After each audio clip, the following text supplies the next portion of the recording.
Beer is proof that God loves us and wants us to be happy.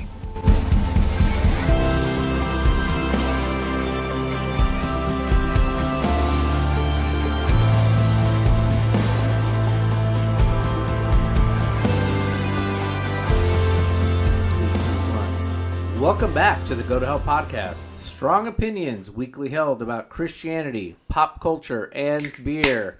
I'm your host, Tim Curley, and I'm joined by my co-host, Colton Pierce.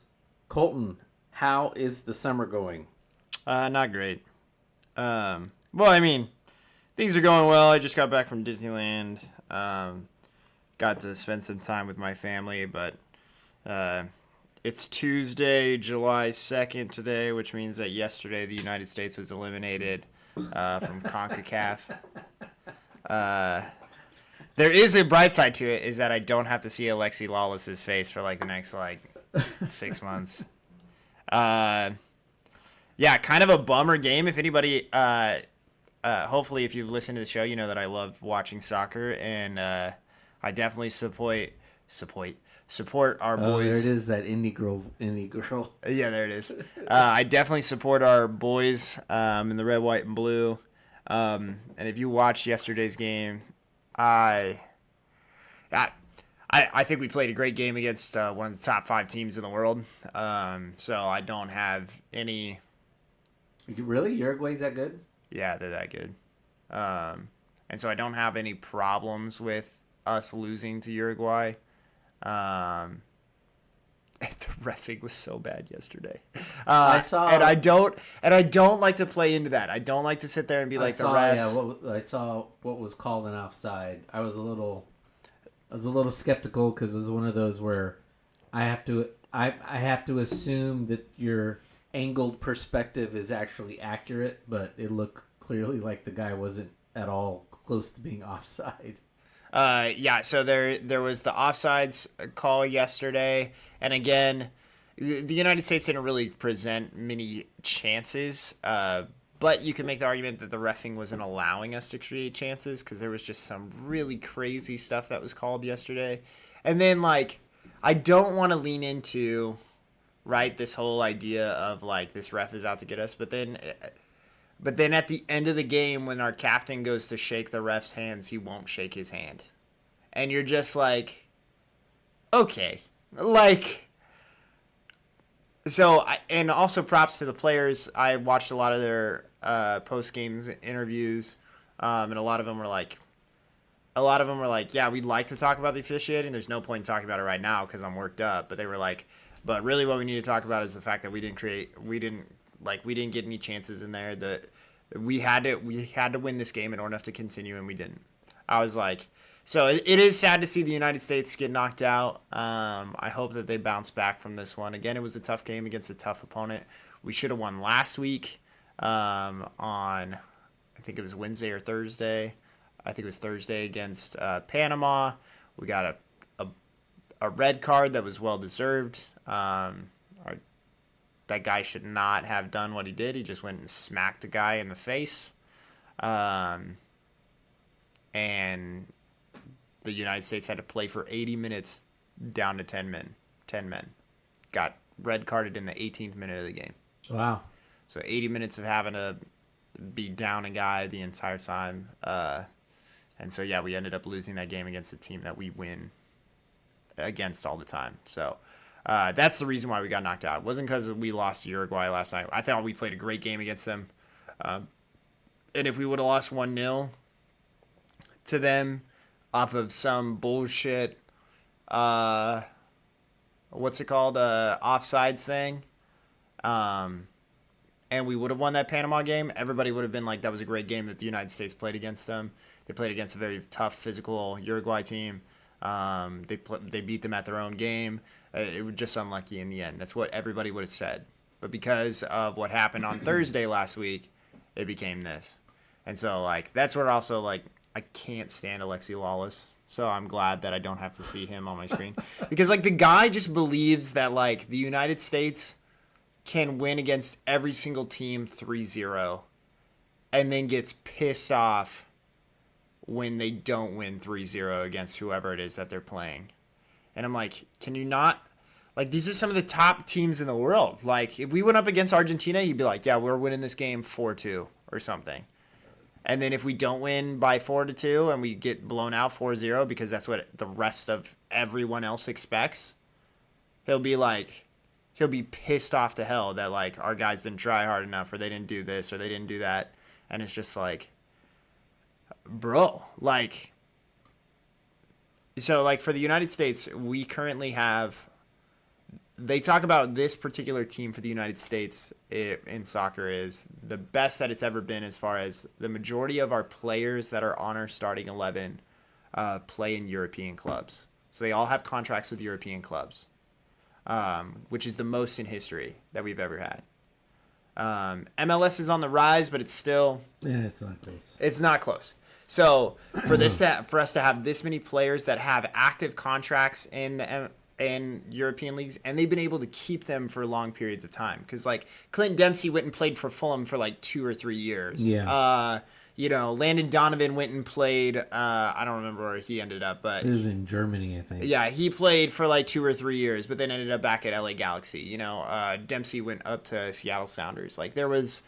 They're not able to keep their contracts, and so these players have been able to keep their contracts, but the problem is they're still not starting 11 material for those big clubs that they're signed for. So the only person that's able to make it onto the starting 11 is Christian Pulisic, which Christian Pulisic wasn't allowed on the starting 11 of Chelsea, who was a mid-level Premier League club when he left there. So, and he was one of the best players in the Italian league this last year. But again, it's not the same as the Premier League, which is a higher level. Yeah. And so there's a lot of elements that are going into this where it's like, so yes, this is the best team that the United States has ever been able to put up. But Uruguay's starting 11 has 8 players that are all on starting lineups of big European clubs. So it's like... it's just kind of one of those things where it's like, for you to say like we should be winning this game 4-2 is like, okay, no, let's be realistic, and see that we had a great game against guys who could easily outclass our players, and it's United States soccer is still growing and getting better, because years ago we play against Uruguay, we lose 5-0, but it's just. I've seen a lot of hate over the last 24 hours, and it's just been a lot. Where it's just like, I don't like our coach. So if you're like, if you think that I'm a Greg Berhalter fan, I'm definitely not. But I don't know if the events that happen in this CONCACAF Nations League, like if that was or Copa America, if anybody was thinking like it came down to the coach on that one, I was like, I don't necessarily think so. But we got to blame somebody, so. That's my problem with U.S. soccer, is always blaming. When I saw what happened and I was getting texts from high school buddies, it was the same thing. It was, we need to get a new manager. I'm like, boys, we've been saying this since '94 when we hosted the Olympics, and this was supposed to be the return, the birth of USA soccer. It's a biannual thing. Every 2 years. U.S. disappoints the fans. It's the manager's fault. We got to do this. We got to do that. It's just like, look, at some point you got to realize we're not great at everything, and I think we're still probably, you need 2 deep if we ever get there, where you need 2 deep where people are playing in Europe. Yeah. And you need probably 3 or 4 who are playing on a regular basis in the Premiership for quality clubs before we can really start talking about going against France and Germany and Argentina and Brazil and the English and the Dutch. Otherwise, it's just like we're just always setting ourselves up as like, we need a better manager. It's like, no, it's really not. It's really just still getting the culture and the depth of a and it's growing. US, it is. Well, it's growing. It's getting bigger. You said that this. When I looked up, I was shocked at how many guys are actually playing full time in Europe. So, there was there's 2 or 3 guys who are playing in the French league, a couple in the Italian league, a couple in the English league. So, some in the Bundesliga, and most of the guy, if they're in the Premiership still, like they didn't get relegated, they're not starting. Nobody's starting in the Premiership, and if they are, they're like starting for like Sheffield. Well, but Sheffield got moved out. Like they're starting for. They're not starting for Manchester United, Chelsea, Arsenal. They're not starting on those teams. I think it's better for them to be playing and not starting, though, in an English Premiership where they're getting 100%. English Premiership training and all that. Yeah, I think that they're growing and they're definitely getting better. For the Columbus crew, yeah. Yeah, no, I fully agree. I think, and I think that was kind of I hated when the CEO of U.S. Soccer was saying that the United States, that the MLS is where the United States players need to play. That's the whole. The problem with U.S. soccer in the United States is it's one big monopoly, and it needs to divest. It needs to break up, and USA Soccer needs to be USA Soccer, and they need to stop making everything this one. Because it all work. I can tell you as a media person, it all works together. Like CONCACAF, MLS, USA Soccer are all one big dirty organization running everything. It's a dirty little mafia, and they'd be better off just like MLS, NWSL. You're your own thing. You go do you. We could care less. Right. Or you want to make MLS better? Then start bringing in European players at their prime and stop bringing them once they're a bit washed up, and we're paying $3 for every dollar. I mean, we're overpaying for all these guys to come in, and don't get me wrong, Messi has helped grow MLS tremendously. They signed him to a big ass contract, but he's packing in the fans like Caitlin Clark is for the WNBA. So, right. And Beckham did that for a while. I mean, every time they do, that helps. When the Galaxy brought in the Croatian guy or whatever it was. Are you talking about Zlatan? Zlatan. Yeah. I mean that it had a shorter shelf life, but it does work. Wayne Rooney came over for the circuit for a little bit. Yeah, that brought in people. But try to get these guys. Try to get the guy who is riding the bench, who's English, on Bournemouth to come over. Right. Because he's probably really good because he's been playing in the English system his entire life. But that's also part of the problem is United States soccer is on a completely different schedule than the rest of the world. Yeah, that's true because and a lot of that has to do with football and the other big sports. So most of the times, so most of the times when a team puts them on loan or whatever, they don't want.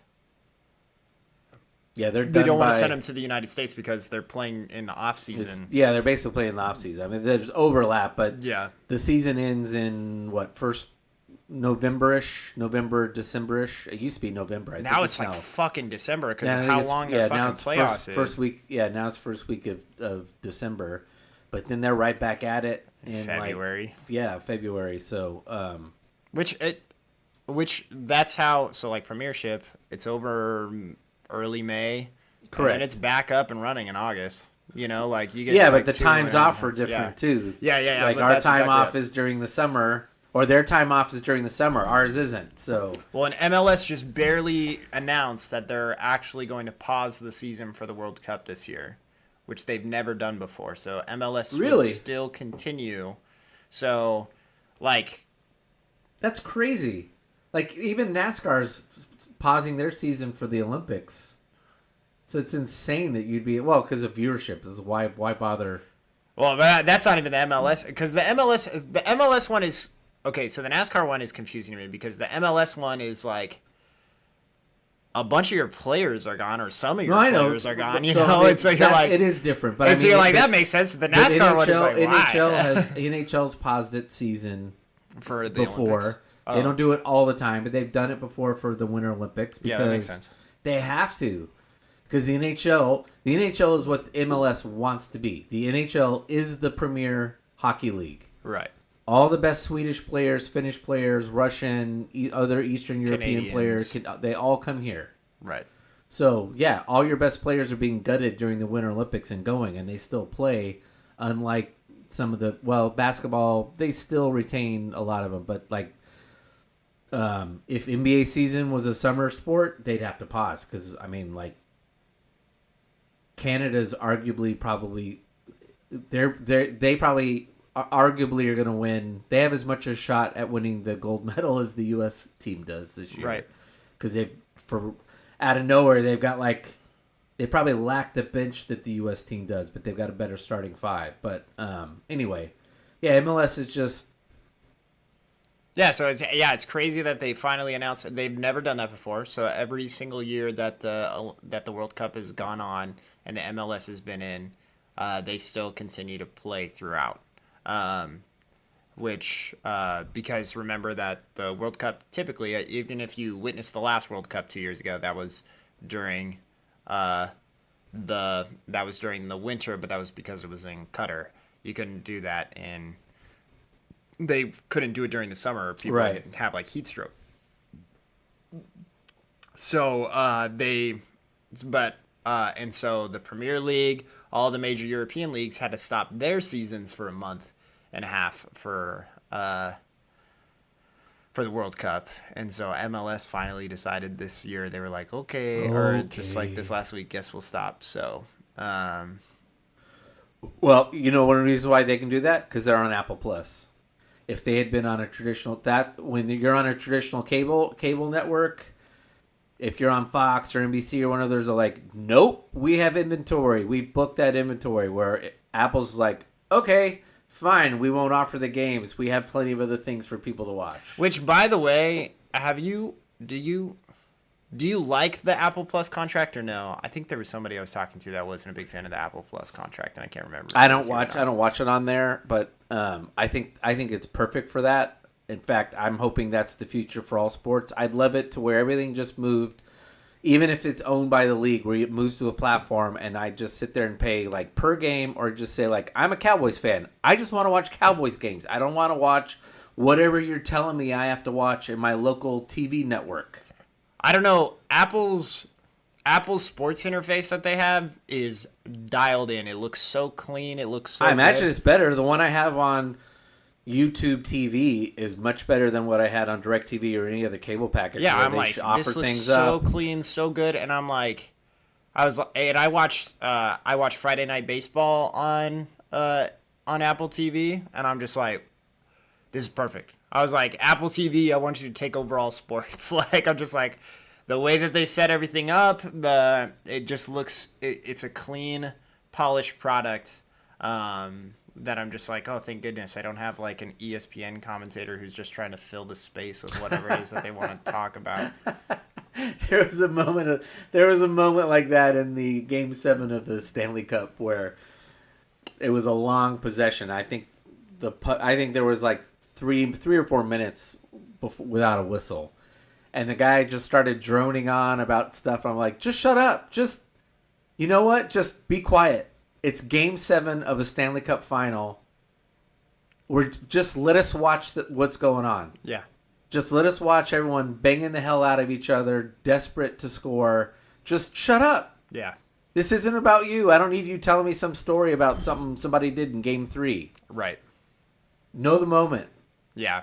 So, and I mean, yeah, so all that to say, U.S. soccer is on the rise, despite what people will tell you after our early exit, which the early exit is a bummer, but I still think that there's good things to come for the United States in the future.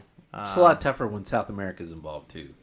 It is tougher, and like I said, Like Central America, there's usually one or two teams you got to worry about, but when it's just us in Central America, particularly with Mexico being down, it's like, yeah, we should get through that. But it's a whole different game when South America's involved. Mexico is so bad right now. It's yeah, like insane. Churches. I can't believe how terrible they are. Like I went and watched their game on Sunday night, and I stayed for the first half, and I was like, I'm gonna leave.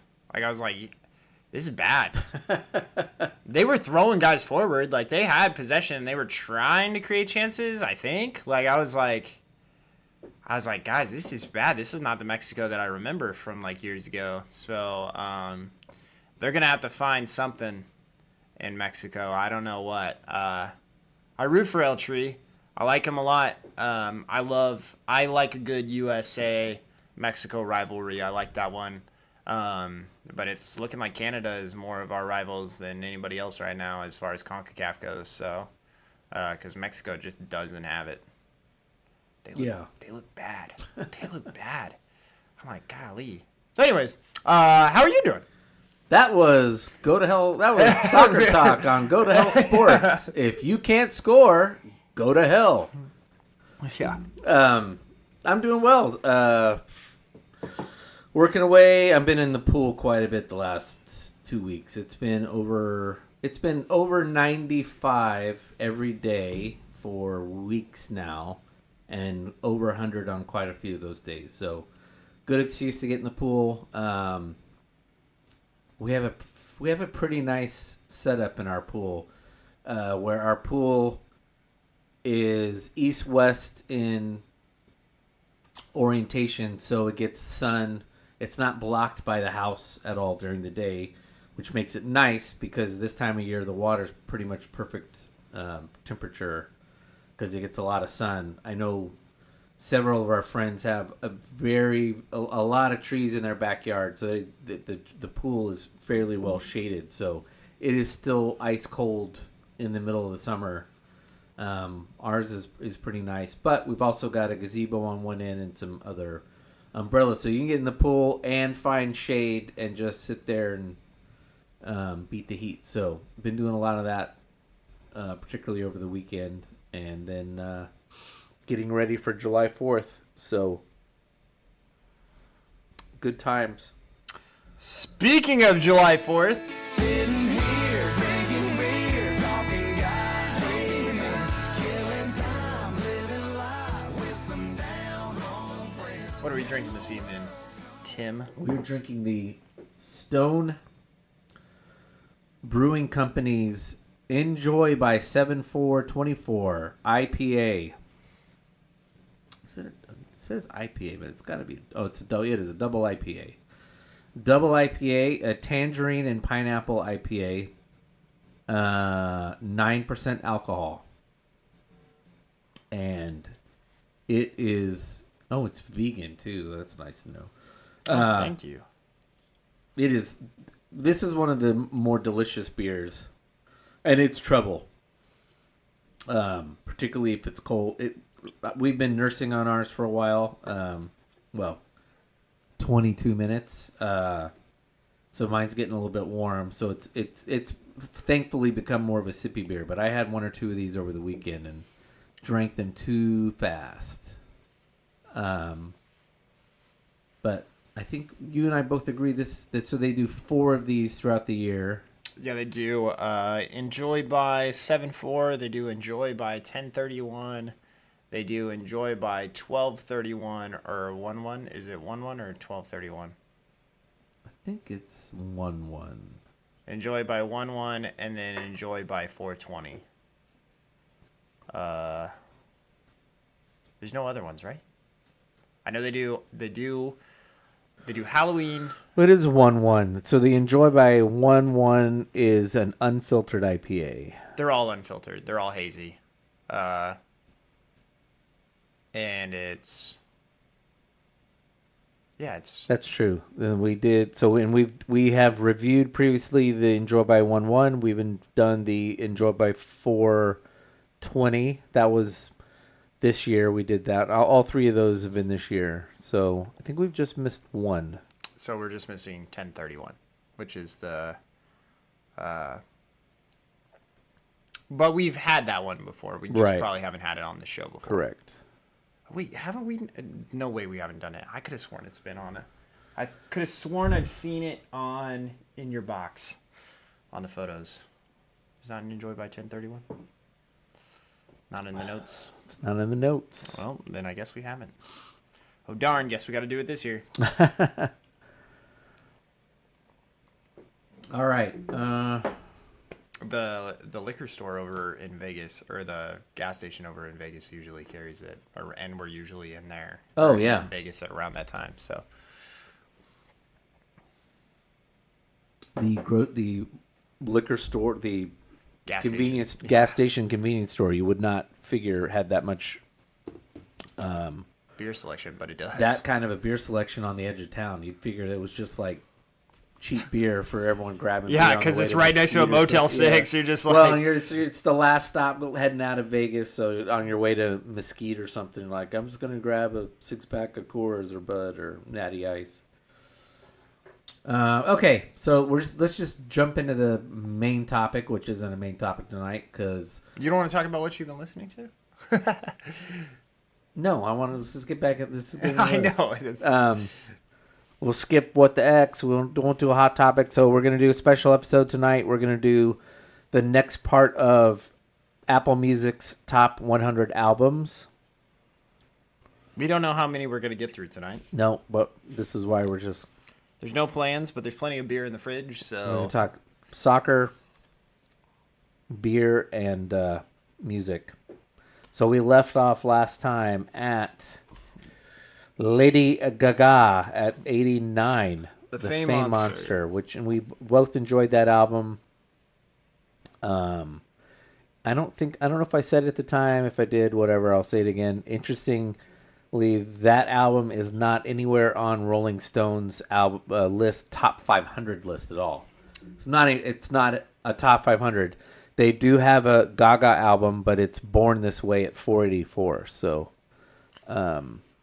interesting. And Which is crazy because I felt like the Fame Monster, I had no problems with that one being on the top 100 based off it being a pop hit. Like, again, I went over, all of the songs that were on there that were pop, that were number one hits on the radio: Bad Romance, Alejandro, Telephone, Just Dance, Love Game, Paparazzi, Poker Face, Starstruck.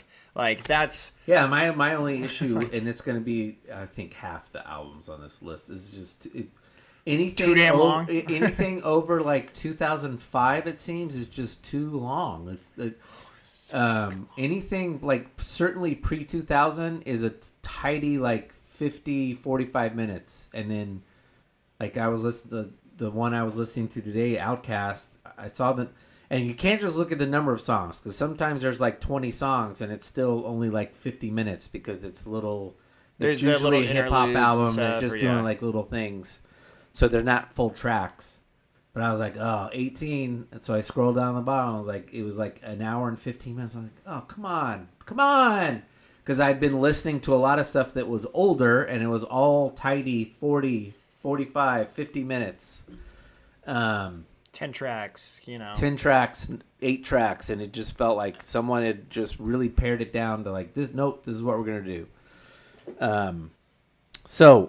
But, and here's also, and I like that you said 2005, because it's really like, it has to do with, I think for a long, I'd even say, it all revolves around the iPod.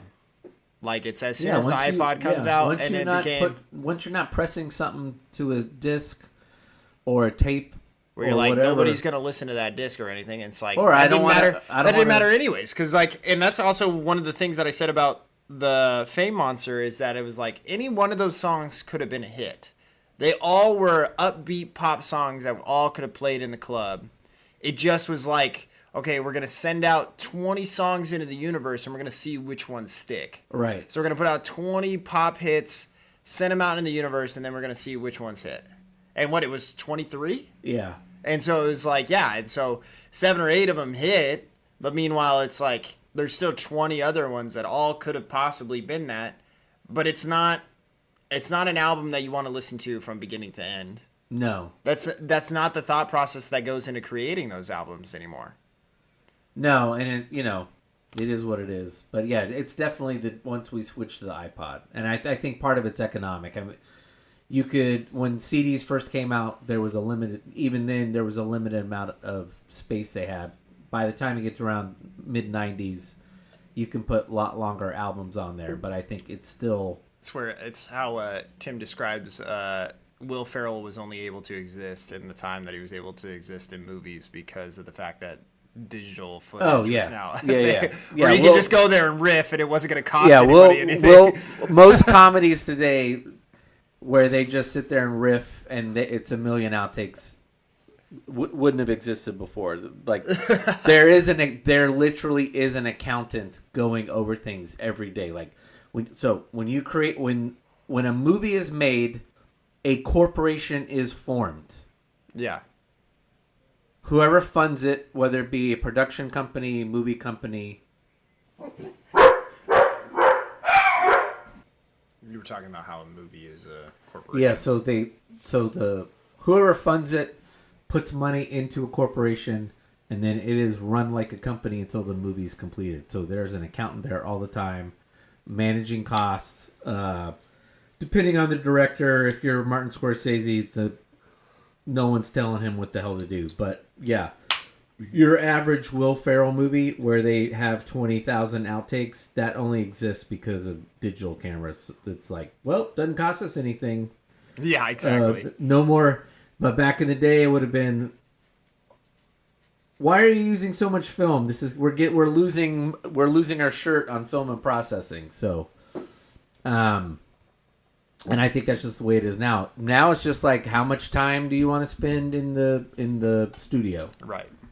And that's still cost, but I think there's also a lot more studios now than there used to be probably 20, 30 years ago. Yeah, we'll get to There's that. probably some, there's We'll get to that at the Neil Young album. I would interested to hear what you say about the Neil Young album. Okay. Now we welcome to the show, friend of the show, Nolan Jolly, for another appearance. I'm more like a live studio audience because I didn't listen to the albums. I'm not going to have much to say tonight. There's going to be one album I talk about and one album only.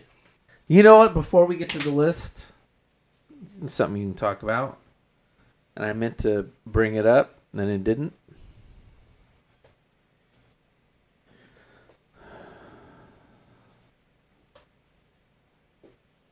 Oh, yeah, we can talk about that. Love to talk about that. So, Colton stepped away. I think he's getting a glass. Oh, I'm sorry. I know. No, you're fine. I need this in a minute. You can drink out of the can for right now. But Before we get into the list, George Strait is killing it. Oh, yeah. Oh, wait. Setting records. Just are you just realizing this now? Or like? Yeah. No, I'm talking about killing it in terms of attendance. It's George fucking Strait. What was it? Damn How many did he He's have? the troubadour. 100. The troubadour. It was 100. 110,000? Yeah, I think it was 110,000 at Kyle Field, which is Texas A&M Stadium. So Yeah, just my destroying fucking the records. ex-student went to that concert. It was his graduation gift from high school. And I was That's sick. you bastard. Yeah, I remember seeing him on his final tour like 10 years ago. I've listened to the album from that tour a lot of times. Like 10 trillion times. Yeah. that was a great concert because Martina McBride opened up. It was like a twofer. It's my favorite live album. It's so good. I love U2's live album, but the one that I listen to the most is live from AT&T Stadium. Yeah. The Cowboy Rides Away, live from AT&T. I will be seeing Zac Brown Band at the end of next month, and we just added This month. Yeah, we're now in July. We just added the night before Brad Paisley. Sick. So it's going to be a nice Hell doubleheader. Yeah. I love sweet. Brad. It's time to get a little mud on the tires, bro. Yeah, we saw that we were going over the night before anyway. Danica saw there were tickets. They were about $100. I was like, what are we even talking about? Of course. Yeah. Gonna be there anyway. So I hope he plays Accidental Racist. I was going to say,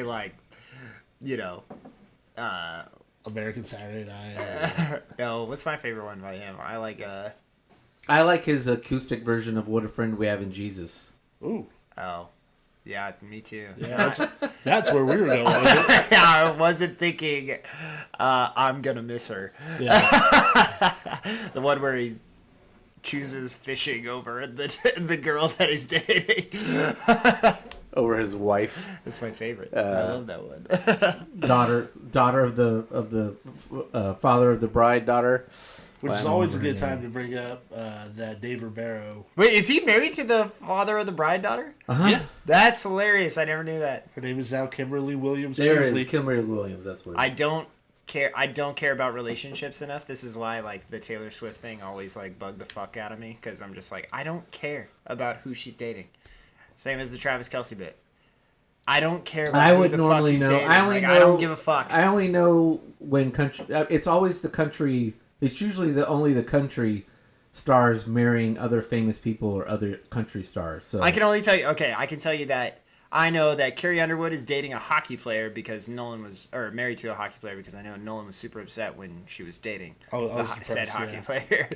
Yeah. And then I can tell you that Zendaya and Tom Holland are dating. By the way. But that's because they were in Spider-Man together. Clint and so, Black is married to a no fucking clue. somewhat famous actress from the 80s and 90s. Lisa Marie Hartman, I think, is her name. Sure. RFK Jr.'s wife was in that movie RV. Wait, was she the wife in RV? Yeah. Nice. Yeah. Shout out RFK Jr. Dude. Yeah, dude. I don't know that movie. with Robin Williams. You haven't seen RV? Oh, dude. No. Oh, I got to throw it on the list. It's a pretty good one. It's well, define good. It's funny. It's a family vacation. You're going to know who she is when you see her right now. I just can't remember her name. Oh, Cheryl Hines. Yeah, there you go. So she plays Larry David's wife on Curb Your Enthusiasm. Oh, Yes, she does. Okay, let's get to it. her husband's kind of running for president. Yeah. And he's divorced. Apparently, after the debate, he might have a better shot than the Democratic nominee. Oh, I hope somebody does. For the love of God, save us from Orange Man and Senile Man. All right. Album number 1, Nina Simone, I Put a Spell on You. Which is ranked 212 on... Nope, actually. I was like, did you say back. album 91? That's album 88. Album 88. I Put a Spell Album on You by 88, Nina Simone, I Put a Spell on You. That album is not on Rolling Stone's top 500. They have another Nina Simone album, Wild is the Wind. That's the better album. That is the better album. And- This one was Wait, what was the ranking on that one? 212. That sounds more correct. This album is fine, but it is not at all top 100 album. It's just a sort of nouveau jazz album from, I don't know, it's probably early 60s. I forgot to look up the... It's got some nice songs on it. One September Day, You've Got to Learn. I Put a Spell on You, obviously. There's a nice French song, Ne me quitte pas. It's fine. But I'm listening to it, I'm like, this is... Somebody felt obligated to put a jazz album on because it's cool and need to be put a woman on there. But it's like, I don't see why this is on. Yeah, I agreed. So my thoughts were, this album seems as an attempt to check a box. There's better jazz albums coming up that are... There's better jazz albums. Very much, you're like, okay, I can see why this is on here. This one's not one of them. I said she has a unique sounding voice. She does. And she showed her vocal range over the album. It fits the jazz genre, so people were probably like, we need to, throw some tribute to jazz, like the jazz singer type thing. It has 2 killer songs, in my opinion. I Put a Spell on You, phenomenal song. Feeling Good, phenomenal songs. But what's also crazy about both of those songs is that those aren't her original pieces. No. So those are her covers on those songs. It's 1965. I did watch Ford versus Ferrari today, and Banger movie. and when he has to miss the Le Mans, his wife comes in and plays "I Put a Spell on You" by Nina Simone's as the background, or she puts on the radio, but that's the song that comes on the radio as part of it. So Full circle moment. Yeah, it's feeling good and "Put a Spell on You." Those are jazz and blues staples that several artists have taken a stab at. But apart from those tracks, the album seems just kind of like a typical jazz album to me. There was nothing that was huge standouts. It's great. I enjoyed it. I did research on the album. I tried to figure out if there was more cultural significance, but it just seemed like it just seemed like it was just two great songs and was a jazz album was basically the only reason why it was selected, and had a unique sounding vocalist. And those were the boxes that they looked to check. So it's nothing against Nina Simone and her talent or anything like that. Again, I said that the album that the Rolling Stones included, that's a more culturally significant album. I think that's a greater album. It doesn't have the two great songs such as Feeling Good. And, No, but it's a better album, though. It's a better album. And so slightly disappointed by Apple Music on this one. I felt like they were kind of trying to be a little bit edgier, a little bit different. That's where they step out. And I think that actually what it ended up doing was like you ended up falling on your face on this one. So it's not a great album. I enjoyed listening to it, but not a top 100 album for me. Actually, I did enjoy the French song. It made me feel like I was in that was actually really good. Yeah. French cafe in Vietnam during the Vietnam War. No, it was a good album, but as will be the theme through a lot of this, I don't think this should be on any list, but it's certainly over ranked and should be on any list. Elevate your space with Jollywood Live Edge custom furniture and discover the art of craftsmanship. At Jollywood, we transform your vision into reality with our exquisite custom furniture and woodworking. We source only the finest woods and materials, ensuring durability and elegance in every creation. Our commitment to the highest quality and exceptional service ensures that every piece we create is not just furniture, but a masterpiece. Experience the perfect harmony of beauty and functionality designed just for you.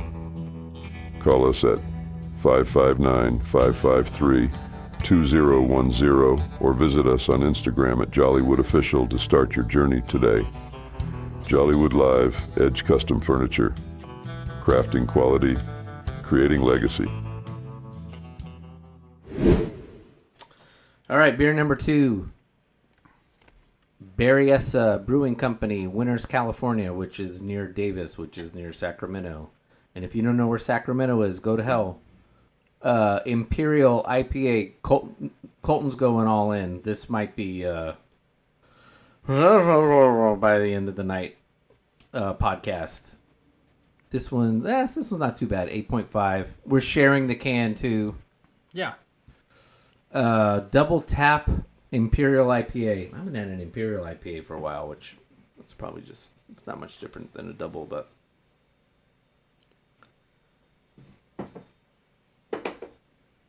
Thank you. It's pretty darn tasty. damn, that's drinkable. Yeah.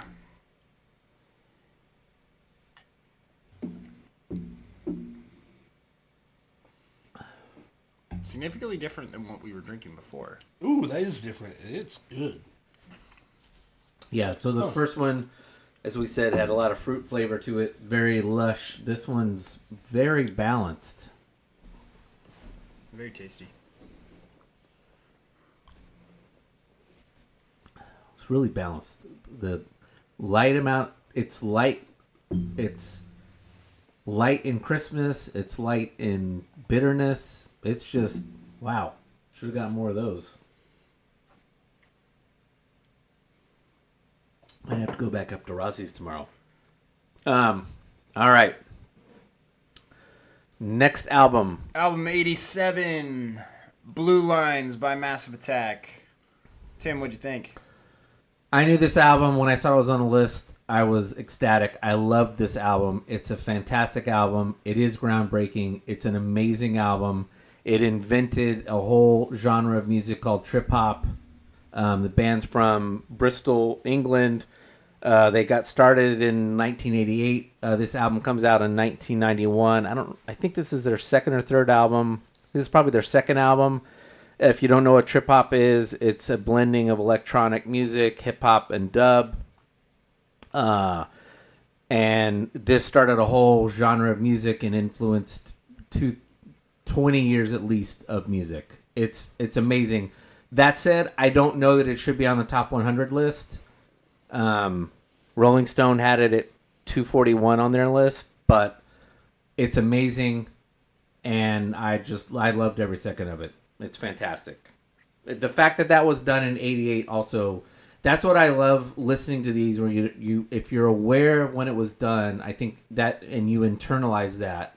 Because some of these albums, you're like, why is this on the list? And you think, oh, this is '88. Like, a lot of the sampling that they're doing has never been done before on this album. Certainly to the level that they're doing it with different kinds of electronic music and stuff like that. So, Colton?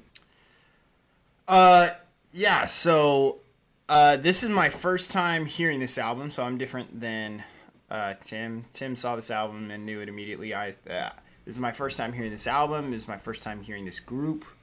And I loved it. I thought I loved the great mellow beats. I liked its 80s hip hop flair. And it's, you said 88. The band formed in '88. Oh, okay, the okay. album's from '91. 91. Okay, that's what I was about to say. I was like, it had throwbacks to 80s hip hop again, kind of that. Yeah, they've taken. It's basically a bunch of white boys in Britain, and they've taken 80s hip hop. They've taken 80s hip hop, English sized it, because there's a very English flair to their hip hop, and then added electronica to it and some other things, and it's just it had some reggae inspiration. It had some funk on that first track. I was like, ooh, this is kind of funky. Not every track is a hit, in my opinion. But this album inspired a new genre known as trip hop, which is what you were talking about. And again, that's kind of the hard part about this list, where it's like, okay, so it inspired trip hop, but what is, like, I was like, Fetty Wap inspired trap music, and that's awful, you know? So it's like, is trip hop, is it just kind of like a niche music genre? And so it's kind of like, what do you do with that? I did say that, again, it was nice. It was different in 91. It was a contrast to the gangster rap that was on the rise in the United States. Because, again, they kind of kept with that 80s hip-hop flair into the 90s, when, again, gangster rap is really taking off, which we're going to be looking at a couple of albums that really took off because of the gangster rap movement tonight. this is like mellow hip-hop. It's mellow hip-hop. I have no ability to say whether or not this belongs on a top 100 album list, because, again, I don't know if this is too niche of a genre in order enough to sit there and say, but I will say it was a great find on this 100 playlist, and I thoroughly enjoyed it, so I was grateful. This is one of the things that we're going to talk about over and over again as we go through this list, is that I found bands and albums that I will 100% listen to again, no problem, because of this list. Yeah, this is great background music. Yeah, I was like, oh, this is awesome. So, thoroughly enjoyed. So they're credited with influencing Portishead, which will be later on the list, and I have we'll discuss that. Portishead, Radiohead, Lana Del Rey, The Weeknd, Burial, which we already discussed. Fuck Burial. And Gorillaz. And 100% you can see Gorillaz. This is like Gorillaz took this and amped it up. But this album influenced movie soundtracks in the 90s. I can think of 5 or 6 the Michael Mann movies in the 90s were 100% influenced by this. The Miami Vice soundtrack sounds like this. His movie, not The Informant. I think it's The Informant. Is 100% this and Portishead. It was on this music influenced video games in the 90s and early 2000s. I mean, it really did set off a whole wave of music that people had never thought of before. Yeah. Awesome find. Loved it. All right, number 86, Mary J. Blige, My Life. This is 271 on Rolling Stone's 500. You want me to go first? I can go first if you want. I do want to pull this up because I think that this is important. Well, actually, no, you go because I know what you're gonna say on this. Oh, do you? We talked about it. That's funny because I don't remember what I said. I remember you listened to it with the commentary. Oh yeah, so the Apple version that they if you listen to this on Apple, they're really easy to find. Like you type in the artist unless they have more than one album. But if they've got one album, you pull up the artist and they have that album featured and it says right there one of the top 100 essential albums of all time. And some of these albums they've used an alternate version to the actual CD, let's say, whatever was actually initially released. And so they've done that with this one where it has commentary throughout the entire album. And I'd never listened to this album. I know who Mary J. Blige is. I'd heard some of her songs before. So I was aware of her. I'd never listened to this album. So to hear an album for the first time with commentary with it is like watching a movie with director's cut. We're like, can I just watch? If I really like this movie, then I'll watch the director's cut to see how you did the chase scene here or this trick. But this is not how the first time. So I had to stop and then find the original version that didn't have it because it was just kind of off-putting of her here. And it's not like she's annoying, but I don't need to hear her explaining like, oh, this is what I'm going to do on this song that you're about to hear. That was the other thing. It's not like explaining the song you just heard. It's, yeah, this was what was on my mind when I was doing this album and so we were doing this song together. And I was like, okay. So that was off-putting. Once I got past it, though, it was fine. I'll have more thoughts, but I said, at 23 years of age and in 1994, Mary J. Blige released a heartfelt R&B album describing issues of abuse, loneliness, and struggles with drugs and alcohol. It's a constant theme. If you listen to the album, it's a constant theme throughout. Is a desire to be loved. She kind of goes through this idea of like, I just want to be loved by someone. It's a good album that utilized Blige's soulful and gospel voice. She has that background, and in the 90s, that was huge. It tears at the heartstrings at times of those listening if you're involved in it and you know her story. I do think that this is her greatest album, but I can't say if it is an all-time great. It's 17 songs long. It's an hour and 5 minutes. And if you're gonna go 17 songs, an hour and 5 minutes, it's gotta be good enough to keep people enticed for all 17 songs, the entire length of it. And I just didn't really feel that way. And it could be, I know her story and I know the connection, and I love R&B albums, and I love soulful female vocals, but at the same time, for me, it wasn't an all-time 100. And would you say Rolling Stones put it at 200 and something? 271. I think it's overrated on this list, and I think it's underrated on Rolling Stones. I probably wouldn't put this on my top 100, but I have no beef with it being on a top 100 list either. It's everything you said. It's a wonderful blend of soul and hip hop. It's a very vulnerable, emotionally raw album. She's got a great voice. She's not just doing rhymes and stuff like. She's a really good singer. The music's spectacular. I think she had I'm surprised I didn't put it in my notes. Didn't she have? It's like. Was it her or Missy Elliott? Is it P Diddy or like one of the big? hip hop artists producers produced this album. If I remember right, I think it's Diddy. I think it's Sean Combs that did this one. We don't talk about him. I know. Well, see, that's where I'm also wondering if you're thinking of, because what's her name? I might be Missy Elliott was the other one that I confused was with like- Missy. But Missy Elliott was, wasn't it Busta that did Missy Elliott's album, Busta Rhymes? Yes. Okay, so I was like, there's that one for Missy. Um, Because he does the intro and outro. But was it her or Missy that did the thank you at the end of her album? It might have been Missy. One of those two girls thanked their producers as like a final track. sorry, I'm looking it up. It's okay, you can look it up. And part of the reason why, No, it is Sean Combs, and the reason why I remember that is because I guess the commentary wasn't useless because I remember her talking about certain tracks with P Diddy. So That's hilarious. Yeah. She was 23 at the time, so. Oh. Maybe she's singing about him. I don't know. All right. Nolan's time to shine. Now it's his time to shine. all I We're got. gonna argue. Might get into an That's all you argument got? about this You don't one got too. album 84? What? We might get to album 81 tonight.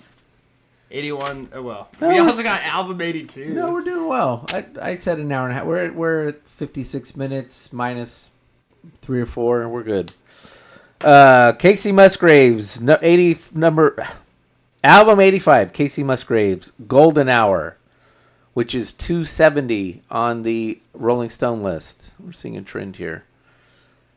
I love this album. It's super easy listening. I hear this album or songs from it on a regular basis. But I wouldn't put it on my top 100. If you're gonna do a female country album, I don't know why this one's on here. I do know why it's on here. I wouldn't put it on this list. I think it's a big disservice to Shania Twain and what she did for country music. If you're checking boxes, I got you. I mean, Shania had an album, one of the highest grossing albums of all time. If you're a true country fan, yeah, she had this kind of a poppy. I mean, her husband / producer had always been a rock producer. He produced AC/DC and all kinds of big bands. So that's why Shania had that country-ish sound. Feels like a woman. But it's a fantastic album. Also, what's it supposed to be? Psychedelic Country. It's not psychedelic country. I know she's on stuff when she's doing it, but that's not what that should be. You want me to go first? Sure. I mean, this is one of the most easy listening albums on the entire list. Okay,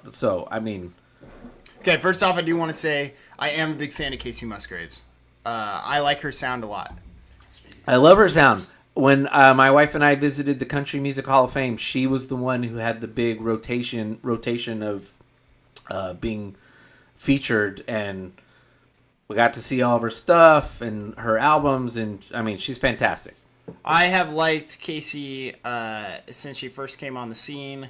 I think that the last 7 years, in my personal opinion, I think the last 7 years of country music have really been carried by the extremely talented women of country music. I think that there are talented men that have come into the scene over the last 4 years of country music, maybe 5 years of country music, where I think that they're starting to change the way that country music is really coming out. But when the men were poppy for a long period of time, I think the women started to get a little bit more deep emotionally into their country music. Yeah, I would say her and Marin and a couple of the girls. Yeah, absolutely. And they put out really great music. Came back with the twangy country music, kind of country music. She carries this album with her vocals. A critic said her lyrics were witty. I think they are cheesy at times. I don't know about witty. That's okay. But nonetheless, her twang and sound are unique in country music today.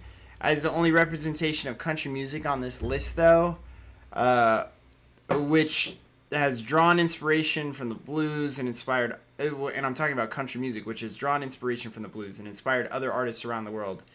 I was saddened just to see what, in my eyes, is a pop album with a light banjo and a country twang on the female vocals.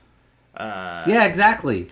And she may be pioneering this psychedelic country. No, that's with Sturgill disco Simpson. beats. Sturgill Simpson is psychedelic country. And it may have won Album of the Year at the Grammys, but to me, this is just another pop album to make the list that does not inspire much more in music. That was my take on Kacey Musgraves' album. I think I like it a lot. Yeah, this is when we did the first episode of this, before we even got going on the list, you and I both said we're gonna throw flack at people. And it's unfair to them because they've been put on a list they shouldn't be, and it's going to sound like we don't like them when that's not the case. It's just we're beefing on the fact that they're on the... This is a perfect example. This is a fantastic album. Yeah. This is one of the best albums that's been put out in a while. For recent albums, it's great. Yeah. It is one of the, like I said, one of the most easy listening albums over and over again recently put out.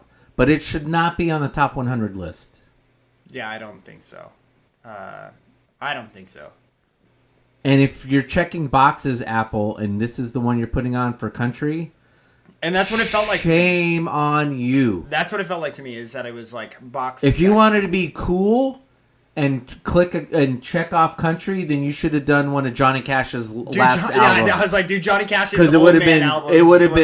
It would have been Nine Inch Nails and Johnny Cash and everything all wrapped into one. How cool are we? Have we talked about that Nine Inch Nails album? No, we're getting to it.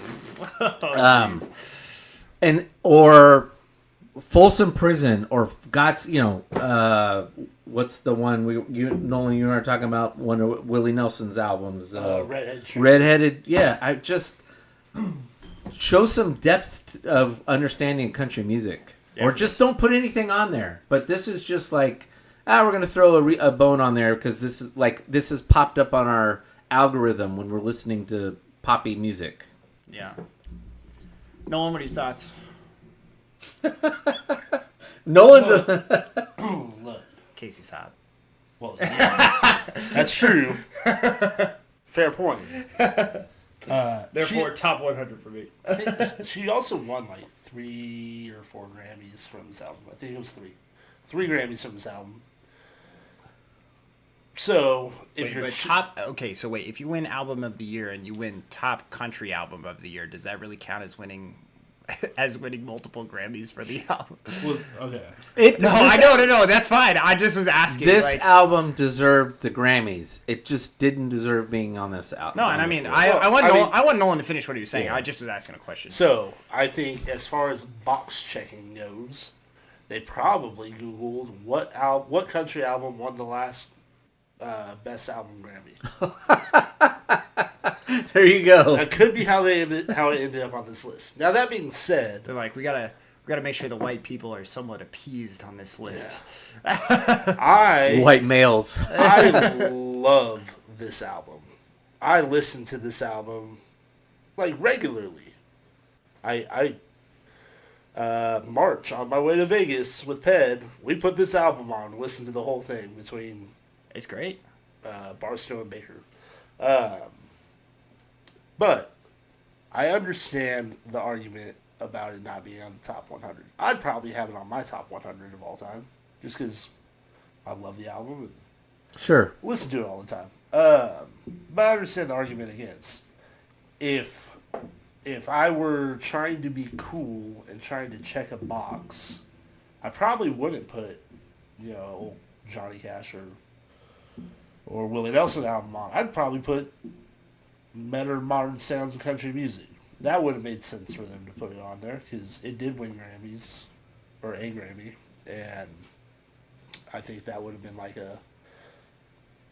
a more nuanced flex on the lister's part, but they probably don't know that. And you're talking about Sturgill Simpson for those who don't know that album. Better Modern Sounds is Sturgill. But yeah, that's just like a more like hipster way to do it. Right. This this misses in the hipster aspect of it, and it, I don't know. It's really good. It's fantastic. It's so just if good. you're curating a list for someone to find 100 years from now and be like, oh, what did they think? I don't think this should be on there. That's fair. I get it, but I don't know. I'll still defend it. Like, it's really good, and I wasn't I don't upset have to see it on there. I don't have a problem with anybody defending it. I think the hard part for me is, again, it comes down to the one. It just comes down to actually probably my frustration with the list on that. It's the one country album on the list. Yeah. And it's like, this is the country album that you choose. Okay. Out of all of the country albums that we could say is the greatest of all time, you would sit there and say that Kacey Musgraves' album is the greatest country music album of all time? Yeah, what's the city at? 80 what? 5? 85. 85. Yeah. Hypothetical scenario. This is at 85 and Redheaded Strangers at 92. I'd probably How do we feel about this album? probably if they were flopped, it'd be different. Right. But that's not how I phrased it. I know that's not how you phrase it, and I'd be like, because again, it comes down to if I had to think of what is if, because basically what Apple Music did was they said this is the greatest country music album of all time. Right. By excluding the genre from the rest of the list, they said that this is the only one that deserves to be on our list, is this one. Yeah. And I don't think you in a million years, you said it would be in your top 100, but I don't think you in a million years would say that it's the top No. representative of albums for country music of all time. No. That'd be a Zach Bryan album. Wow!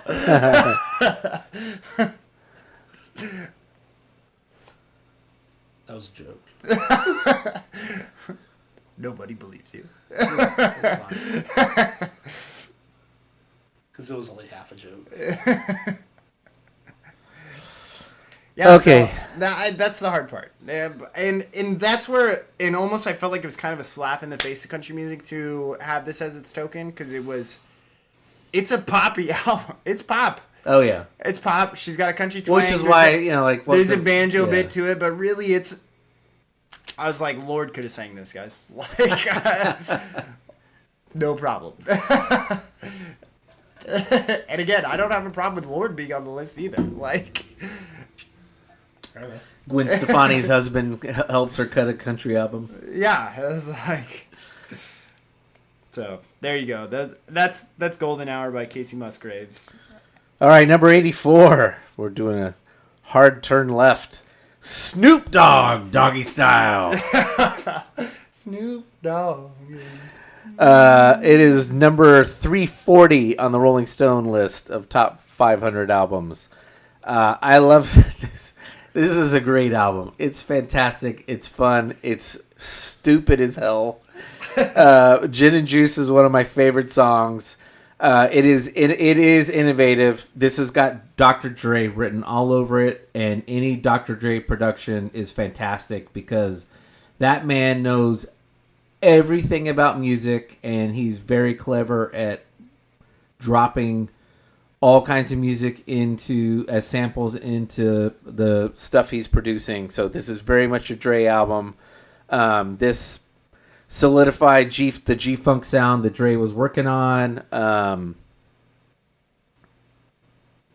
It's got Snoop Dogg's persona. I have a note here. Interesting choice by Dre to put What's My Name as the 8th track on the album and not one. Yeah, so What's My Name? I found that to be one of the best tracks, and it's like buried at number 8. And then there's another song. Colton probably loved this. The Cheers theme is being sampled in Jeezy and the Hustlers. Yeah. Again, sorry to be a broken record. It's a fantastic album. It's amazing. I think it is part of solidifying the G-Funk sound.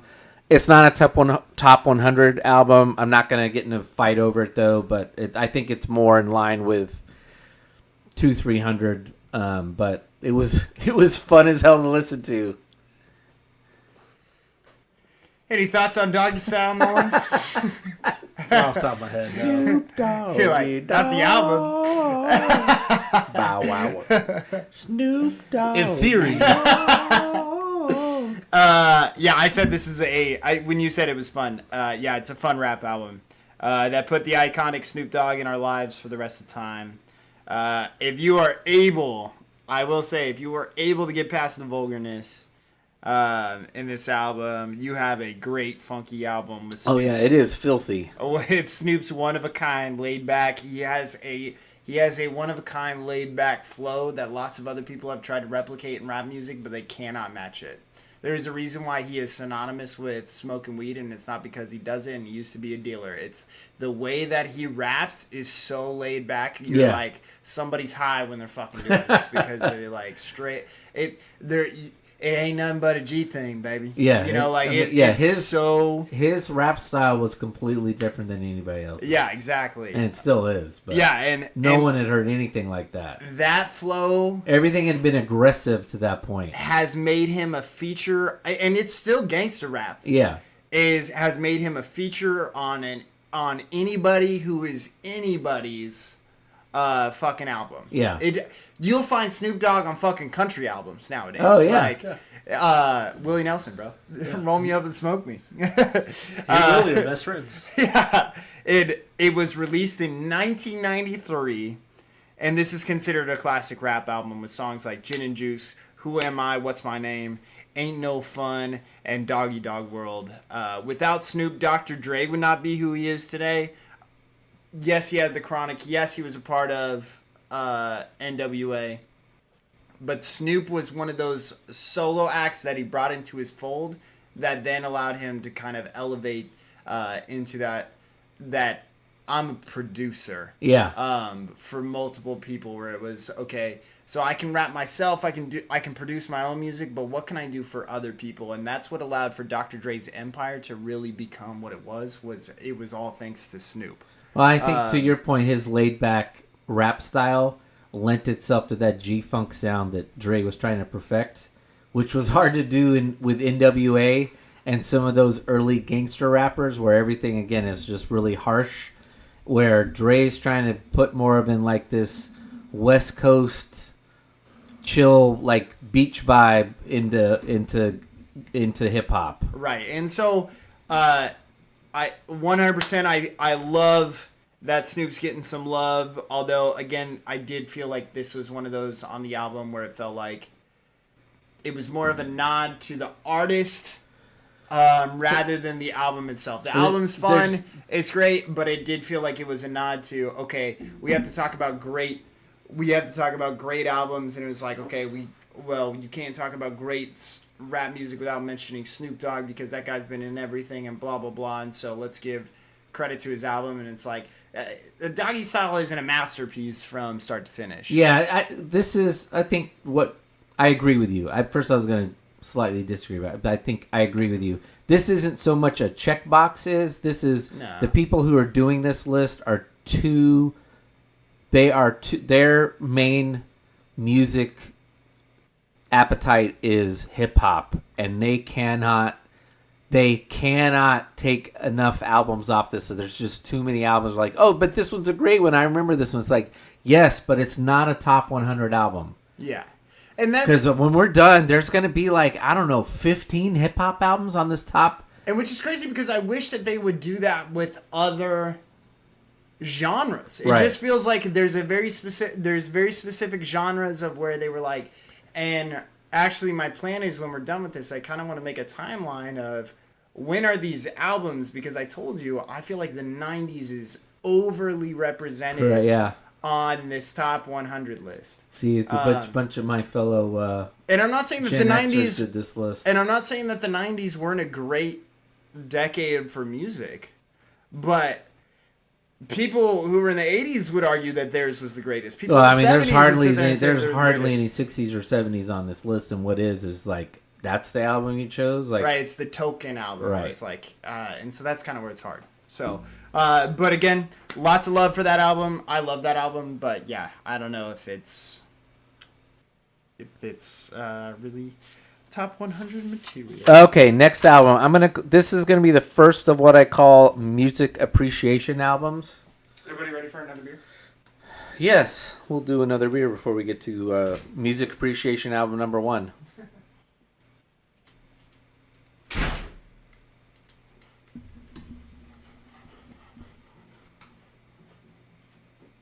So what broke in your GMC? Dude, I've been kicked in the dick so many times in the last week. That's gonna be the beginning of the album, right? The podcast right there. What I've is been it? kicked in the dick so many times this week. Some poor like Christian lady is gonna be like, "Oh, what's this Go to Hell podcast?" I've been kicked in the dick so many times this week. Welcome back to the Go to Hell podcast. We got a bottle opener over there. I saw Nolan was buying one earlier. Try using that thing. That thing's First try? First try? Oh. Second try? there we go. Pliny the Younger. Dude, Celtic accent for our Roman Roman historian philosopher. Yeah. who had odd thing who had strange things to say about Christians. These Christians are odd people. They take care of themselves. what? Pliny's a real person. Oh, Under Justinian, I think was or was it Nero? I thought he was a Greek philosopher and he was Roman. He was a Greco-Roman.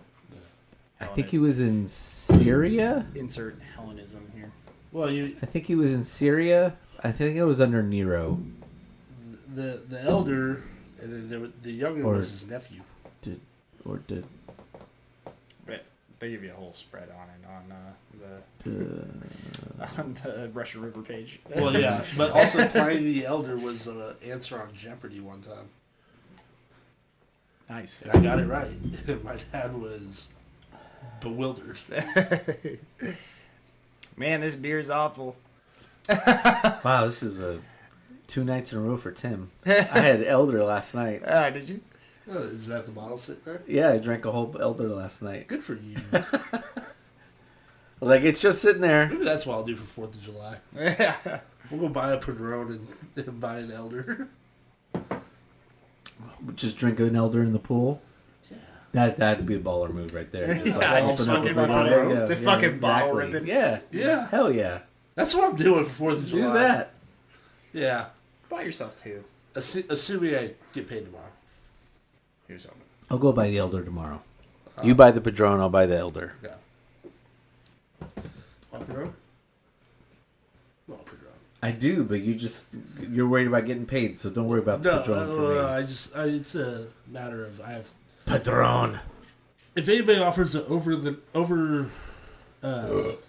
an overnight certification on becoming a plumber, that'd be great. Because I'm not currently a plumber, but I'm acting like it, and I don't know what I'm doing. Yeah, that's why I don't do plumbing. I hate it. I know what I'm doing, and I just keep failing. What'd you call your homie? I thought about it. I thought about it really hard, just to get the job done. Oh, hey, I've got a quick question for you. There's water leaking out here. Okay. We haven't done beer of the week, actually. We've just been talking around it. Yeah, sorry. Yeah, we are drinking Pliny. This year's 2024's Pliny the Younger, the 20th anniversary edition of Pliny the Younger.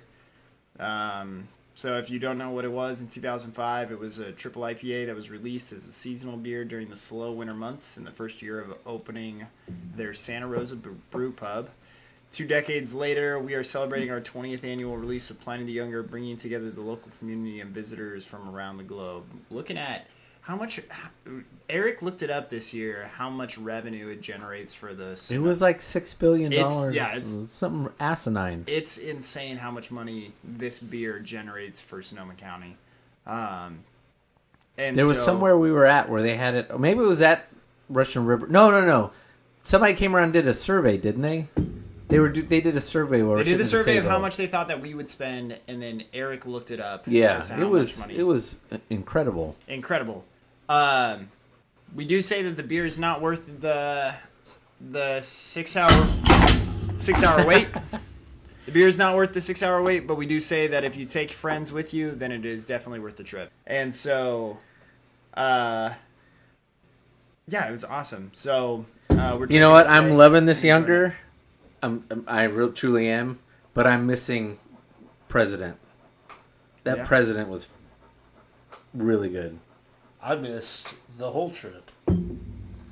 Tank, you're breathing into the microphone, I'm sure. I've been sad about it a lot of times since then. Big fan of the trip. Definitely worth it.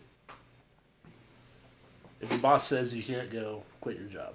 He's probably going to fire you anyways. I was about to say, or quit it 1 month too late.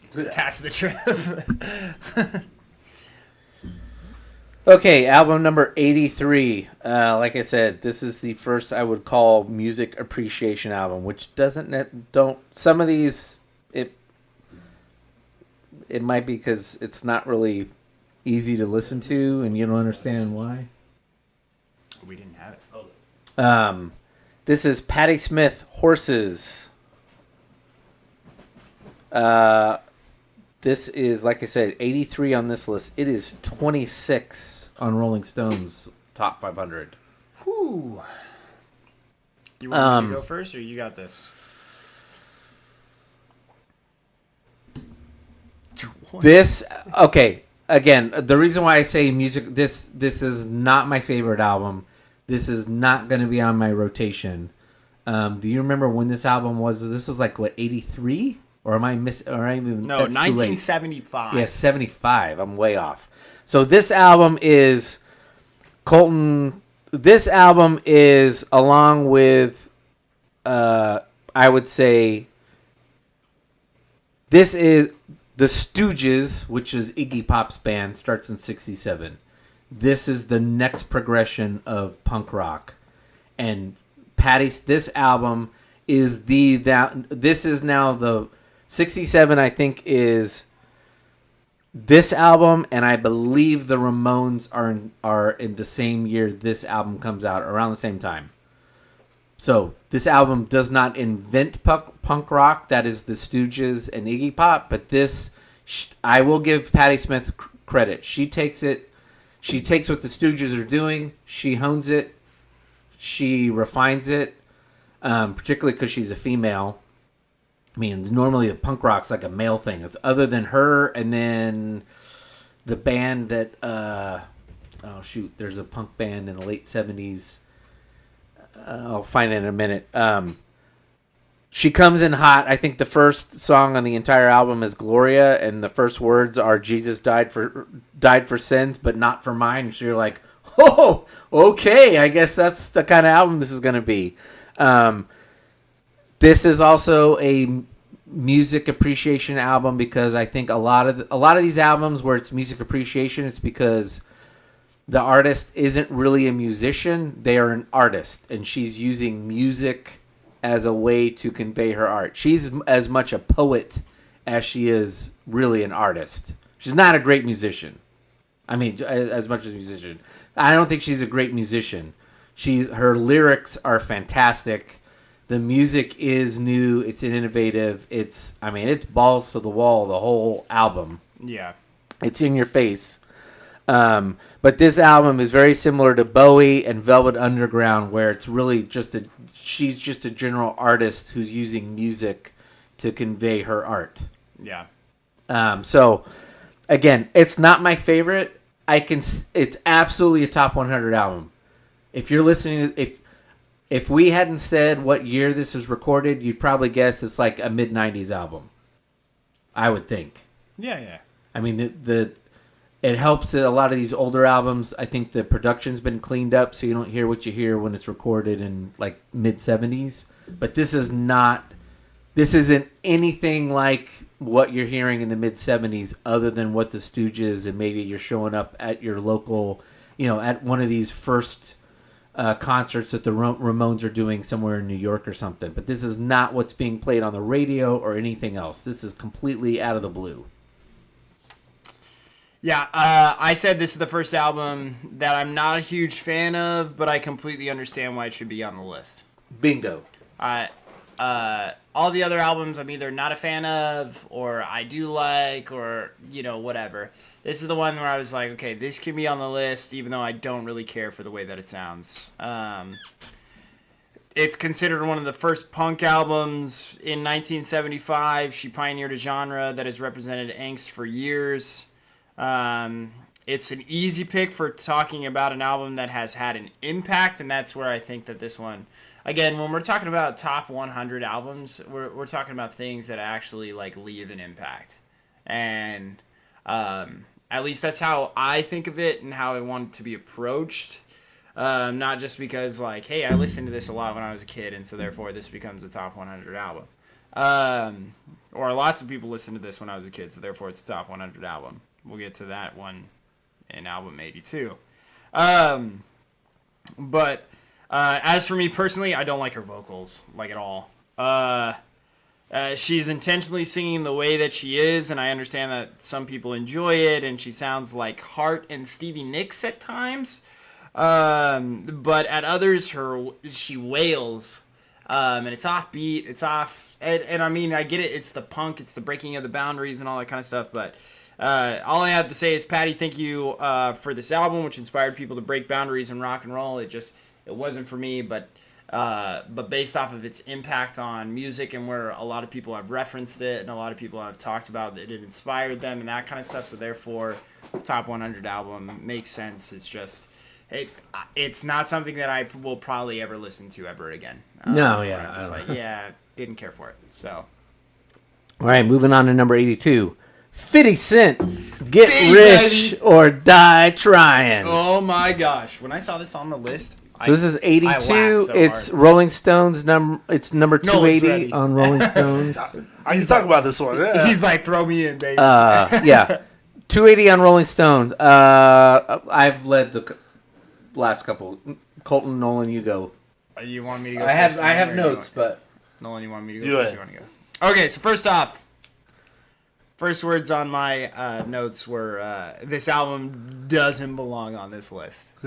Yeah. I love this album. It has great early thousands hip hop on it. 50 has a great flow, unique sound. Dr. Dre and Eminem knew what they were doing, expanding their empire. Again, what's crazy about this one was this was like, you're going to see on this list is Aftermath Records has its fingerprints like everywhere throughout this list. Which is an imprint of Interscope. Right. Jimmy Iovine, just Right. everywhere. Yeah. And so they knew what they were doing with expanding their empire with this East Coast beast. He studied under Jam Master Jay from Run DMC.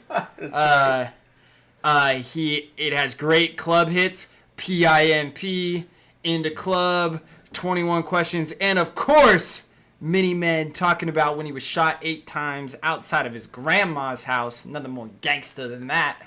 Getting shot out of Mima's house. There's not a lot of people pointing. The hard part is, again, we just talked about an album that had significant impact. There's not a lot of people pointing to this album for inspiration. It symbolizes 03 hip-hop and nothing more.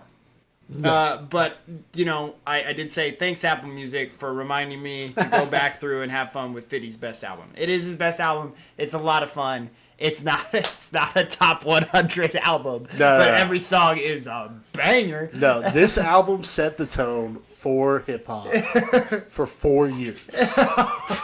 2003 to 2007, until Graduation came out, this album set the tone for hip hop. You think so? Absolutely. yeah, I think it's a historic album. I agree with you. It's still even though it's historic, but it's historic for like a very short period of time. I agree with Nolan. It set the stage. I asked my parents if I could wear G-Unit clothes when I was in the 3rd grade. Also, by the way, just so you know, should we do the 50 Cent test? So 50 Cent has a test for whether or not you're able to call him 50 or 50. I'm not dark enough. Oh no, I'll that's tell not you. what he says. Oh, okay. That's not his test. He holds up a $100 bill and he asks you what you see. That's 100. No, that's not. He doesn't say 100. He says if you see 100, then I'm 50 Cent. If you see Benjamins, I was gonna say no. It's a Benjamin. if you see Benjis, he says you could just call me 50. It's Making okay. it You can just call me rain, Pity. You can just making call me it Pity. rain. It's okay. He knows exactly what you've been through. Which also he was shot because of his beef with. Oh man, I can't think of the name of the rapper that he had beef with at the time. So many rappers, so many beats. Yeah, that's what we talked about. 90s rappers are legit, bro. Don't fuck with 90s rappers, dude. Dude, so this was the pinnacle of gangster rap. It like I said, it set the tone for 4 years of hip hop music, and it set the tone for every girl's birthday party for the next 25 years Go at shorty. least. It's your birthday. We go to Party like it's your birthday. Great song. Girls are in the club sipping Bacardi on their birthday because of this album. Even though he says we don't give a fuck, it's not your birthday. Yeah, But it says it's your birthday for part of it. So yeah, therefore- so that's why it's important. Yeah, no, and I mean, 50 was my dad knows who 50 Cent is. Like, it was a cultural moment for a moment in the George W. Bush era. Like, But is 4 years enough? Well, And do people look back on it and use it as inspiration moving forward? I know in the first when we did the first part of this Okay. list. No, because that Wait, was wait. my argument about Usher, where I said, okay, so Usher again had that moment where nobody in 2001 wasn't listening to Confessions. right. And you cannot go to a dance from here on out without Yeah by Usher playing, and people don't fucking get off of their seats and hit the dance floor because that song's I playing. wait for it to be played because it will be played in the first 10 songs at any wedding reception. Right, because it gets people on the dance floor. Yeah, absolutely. Yeah, and so, but that was my thing where I was like, I'm not saying that it's not a top 100. I didn't say that about Confessions. I said that about the 50 Cent's album. And so I have no problem with you pushing back on me where it's like, is this enough where I felt like Confessions held it down, but maybe we're saying that this is kind of one of those where it's like, yeah, it had its time and it ran with it. Tim shaking his head no, but I'm willing to listen to Nolan on this one. I'm just saying, I don't look. While the music styling is different, Yeah. I think there are probably modern or today rappers that attribute some of their interest in rap at least to this album. Yeah, that's fair. Yeah. I think this is another album that if you're gonna do a top 20, top 10 hip hop, this needs to be on it. This shouldn't be on this list. I know when our first episode where we did like the first 12 songs, I think you specifically said record sales shouldn't matter. Am I correct in that? I believe that, but I think that it's a contributing factor, right? I think it should. I think we it can't should deny global impact. Correct. It should of an be. album. It should be. It shouldn't be dispositive, but it shouldn't be discounted as well. So this album is 9 times platinum. So it's sold about 10 million albums. It's got 3 hits on it. So it is definitely part of the cultural zeitgeist. That said, if you're looking at it as an album, again, it is too damn long as an album. It is way too long. And my other problem with it compared to the other albums, hip hop albums that are on here, every song basically sounds the same. My problem, the reason why I didn't enjoy this as much as I enjoyed Snoop's and other, particularly Dre albums, is there is a mix of music. This album is just in your face, blah the whole time, and it's like, all right, this is good. And then, but after like an hour and 15 minutes, you're like, okay, I've had enough. I've been wrung out to dry. I got no more. This cracker is done. So, I enjoyed this album. It is fucking cheese it extra crispy. It is saltine extra crispy. It is excellent. This is an excellent hip hop album. I agree with Nolan. I do agree with Nolan. I think it is, for the moment, it was impactful. I still don't think.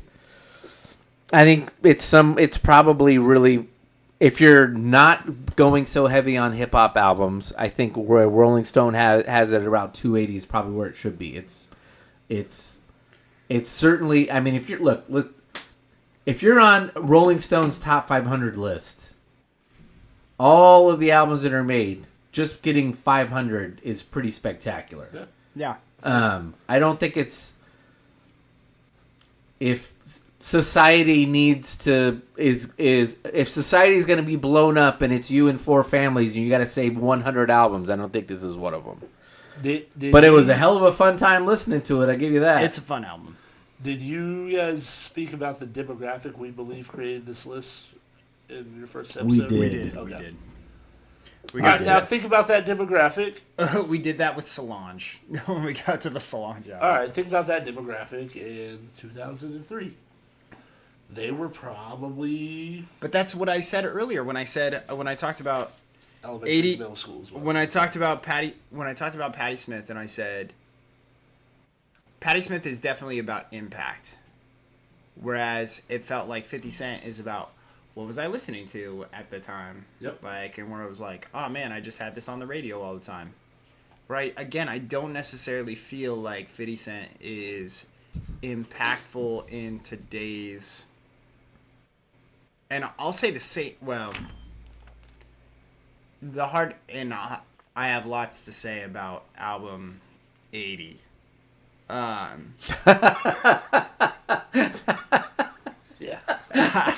Hey, everything Colton's about to say is going out the window. No, it's not going out the window. But we do have to bring in. We're gonna have to get to album 80 when it gets to album 80. But I'm saying with album 82, it's. I just don't know if this one was just about this is what I was listening to, and yeah, this is my childhood, and everybody was listening to it then, or everyone was listening to this, and so therefore it's an all-time greatest hits album. That's what it feels like to me, or an all-time album.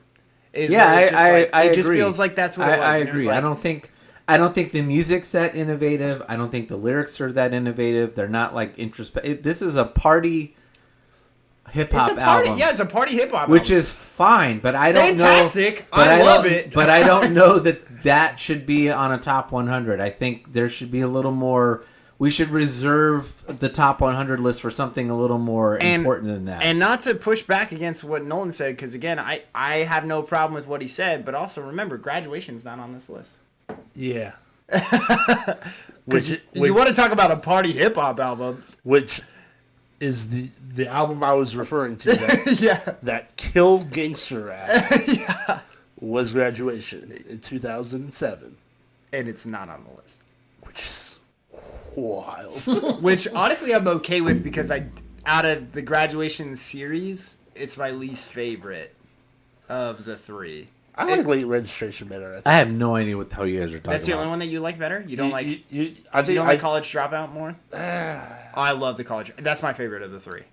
Yeah, I go back. I like Late Registration the best, I think. And then don't get me wrong, Graduation has great bangers, but as far as complete albums, which as far as representation goes, I'm not mad about the Kanye album that they put on. Oh, me neither. I still think that the College Dropout deserves because when we're talking about impactful, and I mean we haven't gotten there yet to Kanye yet, but I'm saying when we're talking about impactful, call me on that episode, by the way. Huh? Said call me on that episode. By the way. We got you, bro. When we're talking about impact, I feel like the College Dropout completely changed music or completely changed the hip hop scene entirely. So, bro, you put Jesus Walks on there. I made Jesus Walks. I'm never going to hell. You put I'll Fly Away on a hip hop album. He did. On his first hip hop album, you put I'll Fly Away. He has a song called "Through the Wire." Are you familiar with "Through the Wire"? Oh, No. that's a great song. But that's on Graduation. Isn't it? Oh, no, it's on the College Dropout. Yeah, it's on Dropout. He was driving back from the studio and fell asleep behind the wheel on Mulholland Drive. Oh, that's a bold move, Cotton. Yeah, and There used to be a ride in Disneyland, or California Adventure, called Mulholland Drive. no, Mulholland Madness. And Mulholland Madness, it's now Goofy's Fly School. If you've ever been on that ride, you know exactly My dad lost his hat on that ride. There's a Dodger hat underneath Disneyland somewhere. R.I.P. But he was driving back on Mulholland Drive, fell asleep behind the wheel, busted his entire mouth out, had his jaw wired shut. While he's in the hospital, he writes this song, goes back to the studio with his jaw wired shut, and raps the song. It's called "Through the Wire." Fantastic album. But anyways, we'll get to Kanye when Yeah, we we'll get to get to Kanye Kanye. when we But get to Kanye. 50 Cent, lots of love to you. Don't know if you deserve top 100. Nolan's making a pretty good claim, but it's worth at least a look and at least a listen. So again, thank you Apple Music for reminding us to go back and take a listen to 50's best album. Hell yeah. I'll do a whole podcast on Kanye with you guys. Yeah. I'd be so happy to do that. Maybe Eric will actually finally join. Eric's done with Kanye though. So, what beer are we drinking next? Did everybody not slam their younger? I haven't slammed it. But Oh, I didn't slam it, but I've been drinking it pretty steady. We want to do another beer. We want to knock out another artist. the beer and artist. All right, go grab one. Oh, okay. Been drinking another highlight. No, never. This next beer is brought to you by Jollywood. We have that. Jollywood. Your commercial is now in the middle somewhere and at the end of every episode. I heard it. It sounds good. Does his voice sound hot? No. Okay, I I think will I'll say know. I laugh every time I hear Tate panting in Colton's mic. Yeah. Well, I switched mics, so that was the one he was using, but he goes in and out, and then not only does he move away and into the microphone, his voice modulates, so I just switcch mics so it just picks up everything. But now it picks up Tank panting. Goodness. 7.9%, everybody. Hey, Oh, I'm wow. about to break into that bottle of VH It's a Chiller. light beer. Yeah, our light beer of the night. I looked at that dust bowl for a second. I was like, 4.5. Oh, that's 9%. Yeah. Good lord. I would love for you to open up that dust bowl. Too bad. We can do Dust Bowl next. Porque no los dos. I want to hear what Nolan has to say about it. Or Colton. Oh, what I have to say about it? Yeah. It's a bit of a Rorschach beer. Holmes giving himself some head. All right. Only time I get some. Beer number, what is this, 5, 4, 4? Four. Noble Ale Works, Anaheim, California. Which, by the way, just so we're clear, if you're sitting there and you're like, they're having 4 beers, we're thirding our beers right now. Like, it's not like we're getting sloshed. We had one 12-ounce can to start, and then everything else has been thirds of bottles, basically 19-ounce cans. we're now having our second beer. Finally, we're finishing up. Our second I'm staring at a shelf of whiskey.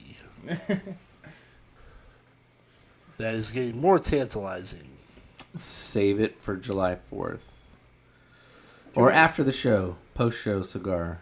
Ooh, I can do post-show cigar. We're now drinking Noble Ale Works from Anaheim, California. Mateka. Mutika. Moteca Showers, 100% Moteca hop double IPA. I've never heard of this hops. The number of I hops. thought it was Mutika. No, I have no idea. I don't know. It's, Put it in your... it's clearly an Indian name. The different strains of hops coming out all the time is getting hard to keep up with. Well, get ready for this. Oh no! It's not bad. Is it a Maori beer? It's not. It's not like New New Zealand. Zealand, It's not like New Zealand. You just taste it. I started seeing Kokomo in my head. Oh, this is malty. It's weird. This is like a lot of malt. Is this a Texas IPA? Tastes like it. Yeah, that's low on the hops, high on the malt on that one. Or unless that's just how that hops tastes. We'll have to ask our local brewer Brian about that. Oh, he's pouring on Friday. I don't hate it, but man, it's not really an IPA. No, definitely doesn't have any pine, citrus, or not passion. Yeah, this tropical is like flavors. an Englishman's version of an IPA. But none of the color of it. Hey, the English know something about India, all right? Well, they did use back in the day, yes. They did invent the IPA, but I don't think it's anything like what we make. All right.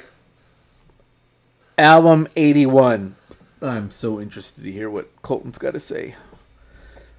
Neil Young's After the Gold Rush. Overrated. So this is 81 on Apple's list. It is 90 on Rolling Stone's top 500 list.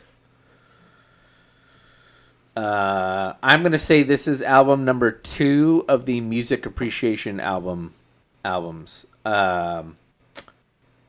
This is released in 1970. I think Young has just left Crosby, Stills. I don't know. I think he was in and out. He couldn't make up his mind. This is in the Crosby, Stills, and Nash period. I go back and Neil Young to me is very much like Bob Dylan in that the musical genius is just hurt by the voice. And I can put up with Bob Dylan's strange voice more than Neil Young's voice. Neil Young's voice has always bugged the hell out of me. It gets in the way of what I think. I think he is a musical genius. His lyrics are great. The music on this album is fantastic. It's a blend of country and folk and rock and a little bit of rockabilly in it. It is, like I said, it's not... Neil Young is never on my list of things to listen to because I just can't get past his voice. This album's no different. I do understand, though, why it's on a top 100 list. Tim gave this too much love, in my opinion. And that's saying something because before we went into this, Tim said that he hates Neil Young. I do. I hate Neil Young. I do. I don't like his singing at all. Oh, one more thing. This album has... Oh, you can't hate this album too much because this album has Southern Man on it, which then Leonard Skinner said, fuck you, and then wrote A Sweet Home Alabama as an FU to the song. Okay. To which... A Southern Man don't need you. To which Neil Young later on regretted that he wrote Southern Man because the Southern Man is basically as racist a song as what one might say about black folks. It's just basically a 100% indictment of all Southern people, Southern white people.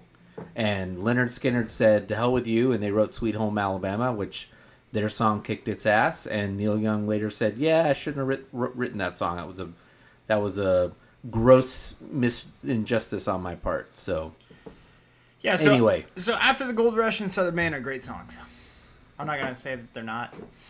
I have to sneeze. Bless you. Thanks. I tried to look for impact of this album. Again, this is one of those where it felt like we were making a nod to the artist, not necessarily to the album itself. So it was recorded in somebody's basement was kind of the whole like impact that this had was it was like, oh, okay, so like Neil Young recorded this in his basement. And I was like, okay, we could do that any day of the week nowadays, which I know understandably in 1970 this is kind of a problem. You know, like that's not that easy to do. And he got some lead guitarist to play piano for him for the entire album and all that kind of stuff. And it was almost kind of like this experimental album. And okay, it's folksy, it's country, it's bluesy, whatever. I get it. I couldn't find a significance to this album that gave it something great, that made it something more. Because when I listened to it, I was like, okay, like, and the lyrics are good and that kind of stuff, but I couldn't find something that elevated it to this top 100 level. And I was getting frustrated because I'm just like, I don't understand. Even in 1970? Even in 1970. Okay, when that's everybody fair enough. else that's doing all the shit in the 1970s is doing their shit, like, okay, so maybe they weren't out there.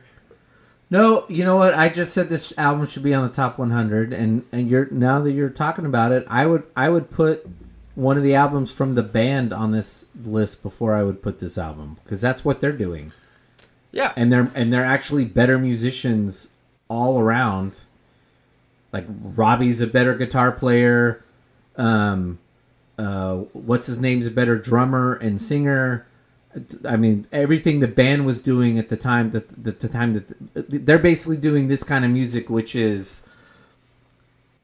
a throwback to Southern rock mixed with some folk and stuff like that. The band's doing 100 times better. So. Yeah, And the band recorded an album in the basement, in a basement. They recorded the album in the basement. If you're going to do the recording the album in the basement thing, Bruce Springsteen's, which I think is his best album, Nebraska, is just basically recorded on a little like tape deck.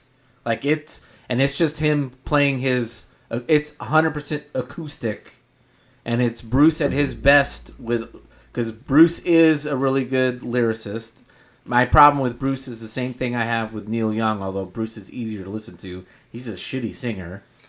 Well, But anyway, and I digress. My thing was just like they put it as like the biggest thing that they put about it was recorded differently than how everybody else was recording it at the time. And I'm like, that's not good enough reason to put it at a top 100 album of all time, in my opinion. I think this is good. I was willing to put it on the list, but I think you're calling it out. I think this album's got a mythology around it that even Rolling Stone, because like I said, it's 90 on their list, updated 2 years ago.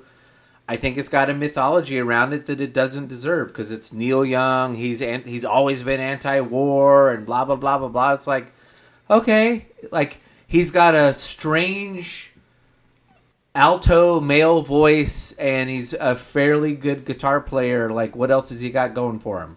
Really, the best thing he had for him was he was with 4 other fantastic musicians in Crosby, Stills, Nash and Young, or 3 other musicians. Yeah, so not a top 100. And that album. might be part of it. It was like, oh, he was part of that. I was like, yeah, well, Graham Nash, I think, was a better musician than Neil Young was. And again, I tried to look for people that were inspired by this album. But again, people were inspired by Neil Young, but they weren't necessarily pointing back to this album.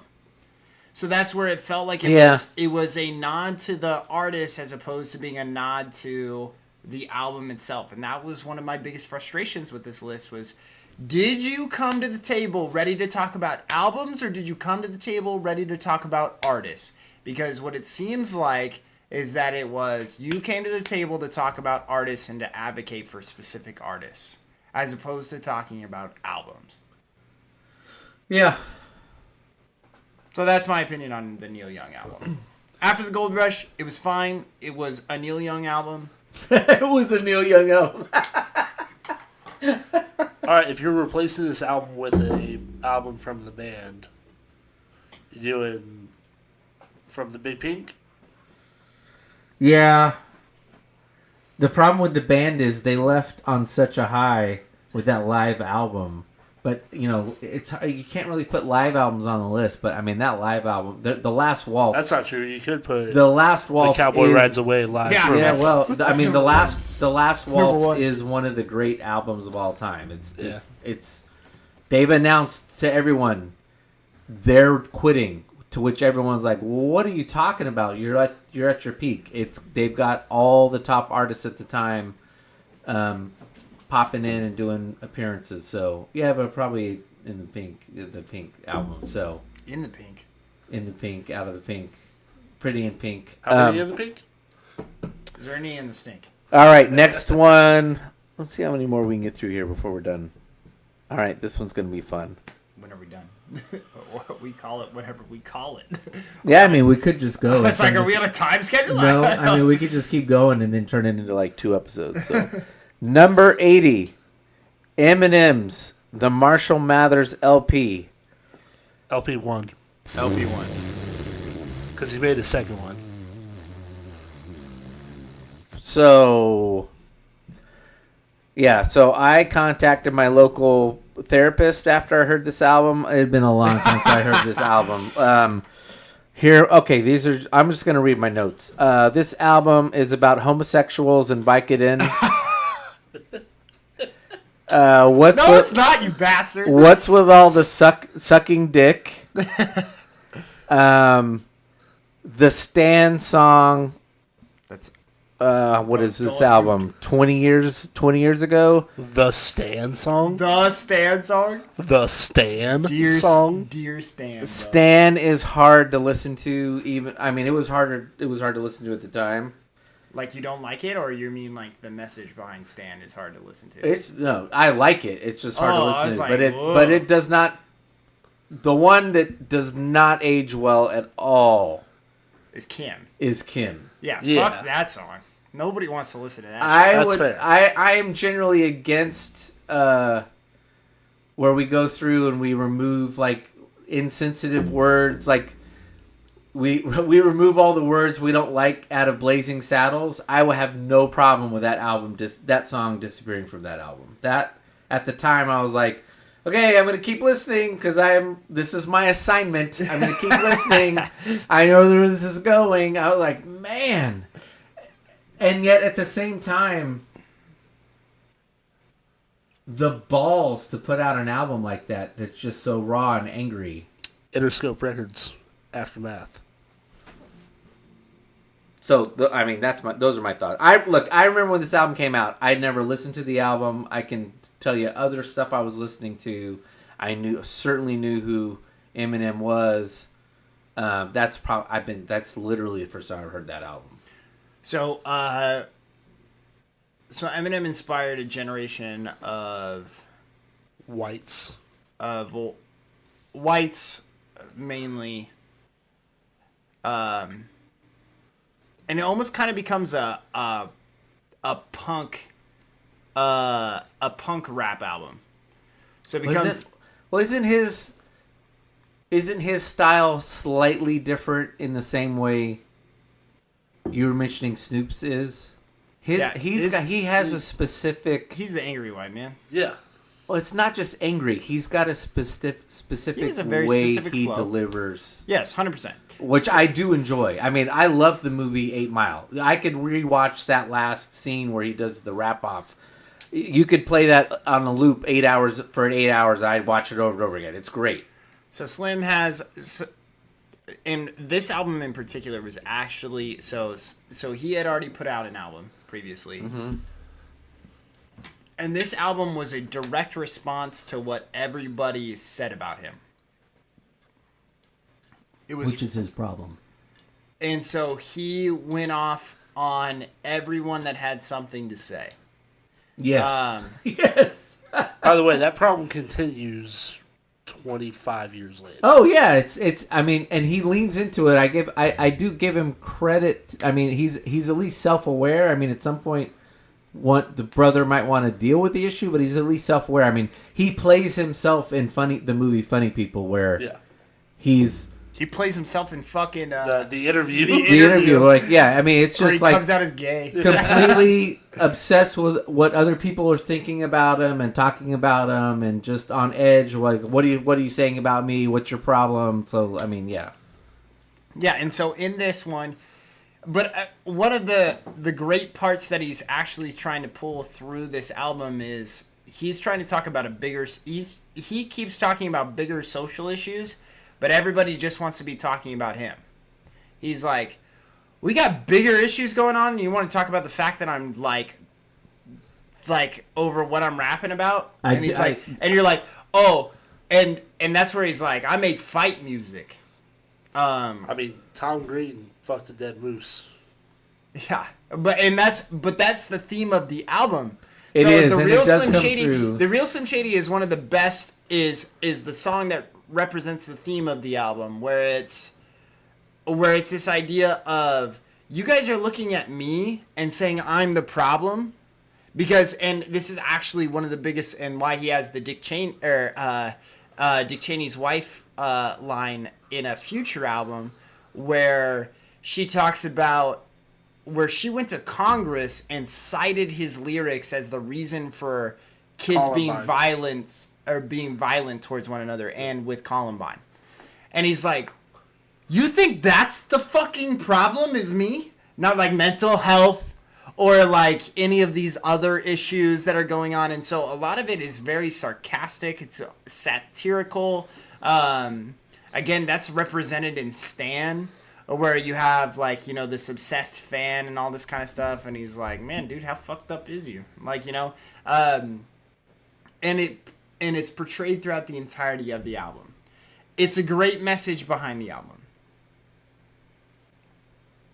I don't think that this album should be on a top 100 albums list. If we were talking about top artists, top 100 artists, I think you can't talk about rap music, sadly, and I do say it sadly, without talking about Eminem, because of, again, he does have the white person effect. He does have the Elvis, and he knows that, and he's rapped about it before, several times, where he talks about that he is Elvis Presley in a way, where he has gotten so much more fame than any other rapper, and he does, and that is an insecurity that he has within himself, where he's like, I'm not as I should not be as popular as I am. He's self-reflective in that way, and he knows that he shouldn't be. He knows that he has a crowd that follows him just because of the fact that he's white. He knows that he gets the publicity that he gets because he's a white man in a black environment. And he doesn't in a black cultural environment, and so he doesn't like that he has that kind of clout behind him. And so yeah, there is an element where it's like, if you're talking about a top 100 artist, I don't think that you can go through without talking about Slim. I think that they chose. My guess is whoever was coming up with this said, well, we can't talk about rap music without talking about Slim Shady for a bit. We're going to give him a spot at 80, and they did a coin flip. They said, all right, do we either want to say Marshall Mathers or do we want to say Recovery? Yeah. Which one are we going to do? Recovery is, a lot of people would say that that's his greatest album. It just depends on which side of the coin you're on. You're either saying, do you like Slim Shady or do you like Eminem? And those are two personas. It's the evil twin kind of aspect that he has, that he talks about in his second LP. You either have Slim Shady, where it's fuck the world, or you have Eminem, where he's talking about deeper, which, don't get me wrong, like I said, in Marshall Mathers, he is still getting at deep points, but he's doing it in a fuck the world kind of aspect. Suck my cock, as Tim said. And then you have Recovery, which it's about, you know, he raps about a lot of his emotional struggles, a lot of his, he talks about how he was an alcoholic or how he abused substances for a long period of time and how he's come back from that and that kind of stuff. I think there's one line that kept Recovery off the list. You could see him slipping out the window. I guess that's why they call it window pane.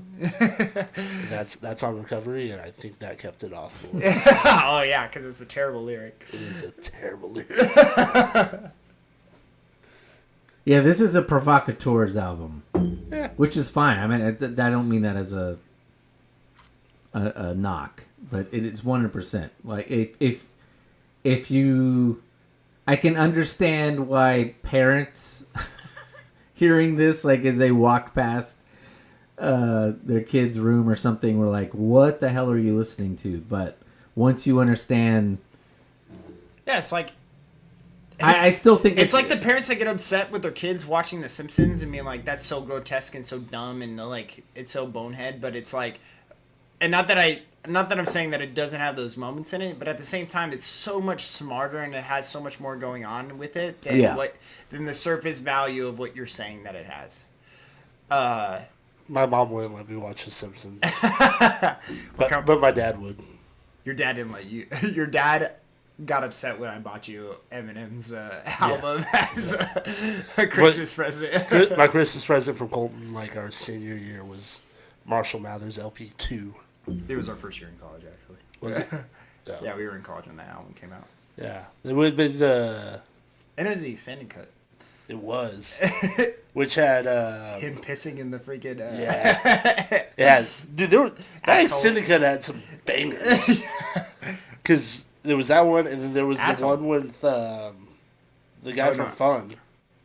Oh no, that was on the regular track. Was it? Yeah, that was Mom or whatever it was. Headlights. Headlights. Yeah. Was Love Game on there? Yeah. On the regular, or the on the extended? regular. Yeah. Yeah, there were some good ones. Yeah. So, anyways, And Asshole, yes. Love for Slim, but that was on the extended. Any thoughts on LP1? LP1, I mean, you guys hit everything for the most part. I will say, you know, I think about the real Slim Shady so often. Do you think about the part where the last verse of the real Slim Shady, where you know, you could be working at Burger King, spitting on you on your rings? No, I don't think about that one. Oh, I think about in the parking lot, circling, screaming, "I don't give a fuck," with those the windows down and the system up. I think about Will Smith don't got a cuss at his raps, so right. I think about that one. I think about his sit next to Carson Daly and Fred Durst and hear him argue who she gave head to first. Yeah, who Christina gave head to first. Yeah. But okay, so that's also one of the parts of the, and a lot of people don't know about the real Slim Shady, is that actually, and again, this is where you can sit there and say that he's just like a paranoid guy. Everything that he mentions, every verse, is something that has gone on in pop culture previously up until that point. Yeah. So like when he says, Will Smith don't got a cuss in his raps to sell records. Well, I do, so fuck him and fuck you too. Will Smith got up on stage to receive his Grammy Award for his rap album and said, "I got here and I never had to cuss at nobody or never had to do any of that. I did this cleanly," or whatever. And so Eminem got up there and said, "Will Smith don't got to cuss in his raps to sell records." Well, I do, so fuck him and fuck you too. Yeah. And then Christina Aguilera had done this little like flirty thing with Eminem for a while, where she was like, "Yeah, he's kind of cute, like, you know, but I heard he's married." Or whatever. Yeah, I heard he's with Kim. Yeah, and so that's where he goes. Yeah, he's cute, but I think he's married to Kim. Yeah, he said, "I should download the audio on MTV," because she did the interview on MTV, and he said, "And show the whole world how you gave Eminem VD." Yeah, and so a lot of his shit is just going after people for a lot of the stuff that they were pitching at him, and so I love it. And that's where it's like, anytime anybody tries to say something about him, he's got something right back in the next. No, he's spectacular at that. Yeah. I guess my problem, if I'm gonna, I agree with, like I had my little funny off the top of my head moments, thoughts that I led with. It was clear that this album was a thoughtful album. He's speaking about a lot of things. I think my criticism for it is its lack of subtlety. It's just too in your face with everything. That's fair. And there is something to be said with a little bit of softness around the edges. And this, there's something to be said about just two middle fingers to everybody. And that's what this is. This is just a big double barrel FU to everybody. But Plus, we had to listen to two guys suck his cock as like part of as a part in there. Yeah. All right, album number 79. The complete opposite of this album. Oh, golly. If you listen to this back to back, it was a great. One was an upper, and this was the total downer. It evened you out by the time we got to number 78, Elton John. Number 79, Lana Del Rey's Norman fucking Rockwell, which is 321 on Rolling Stone. Fuck you, Rolling Stone. This shouldn't be on your list either. This is not a top 500 album. This is total recency bias. There is nothing about this album that's a top 500 album. This is Fiona Apple's daughter made an album on Halcyon. She is too cool to sing. Thank you. The ennui of the world just paralyzes her.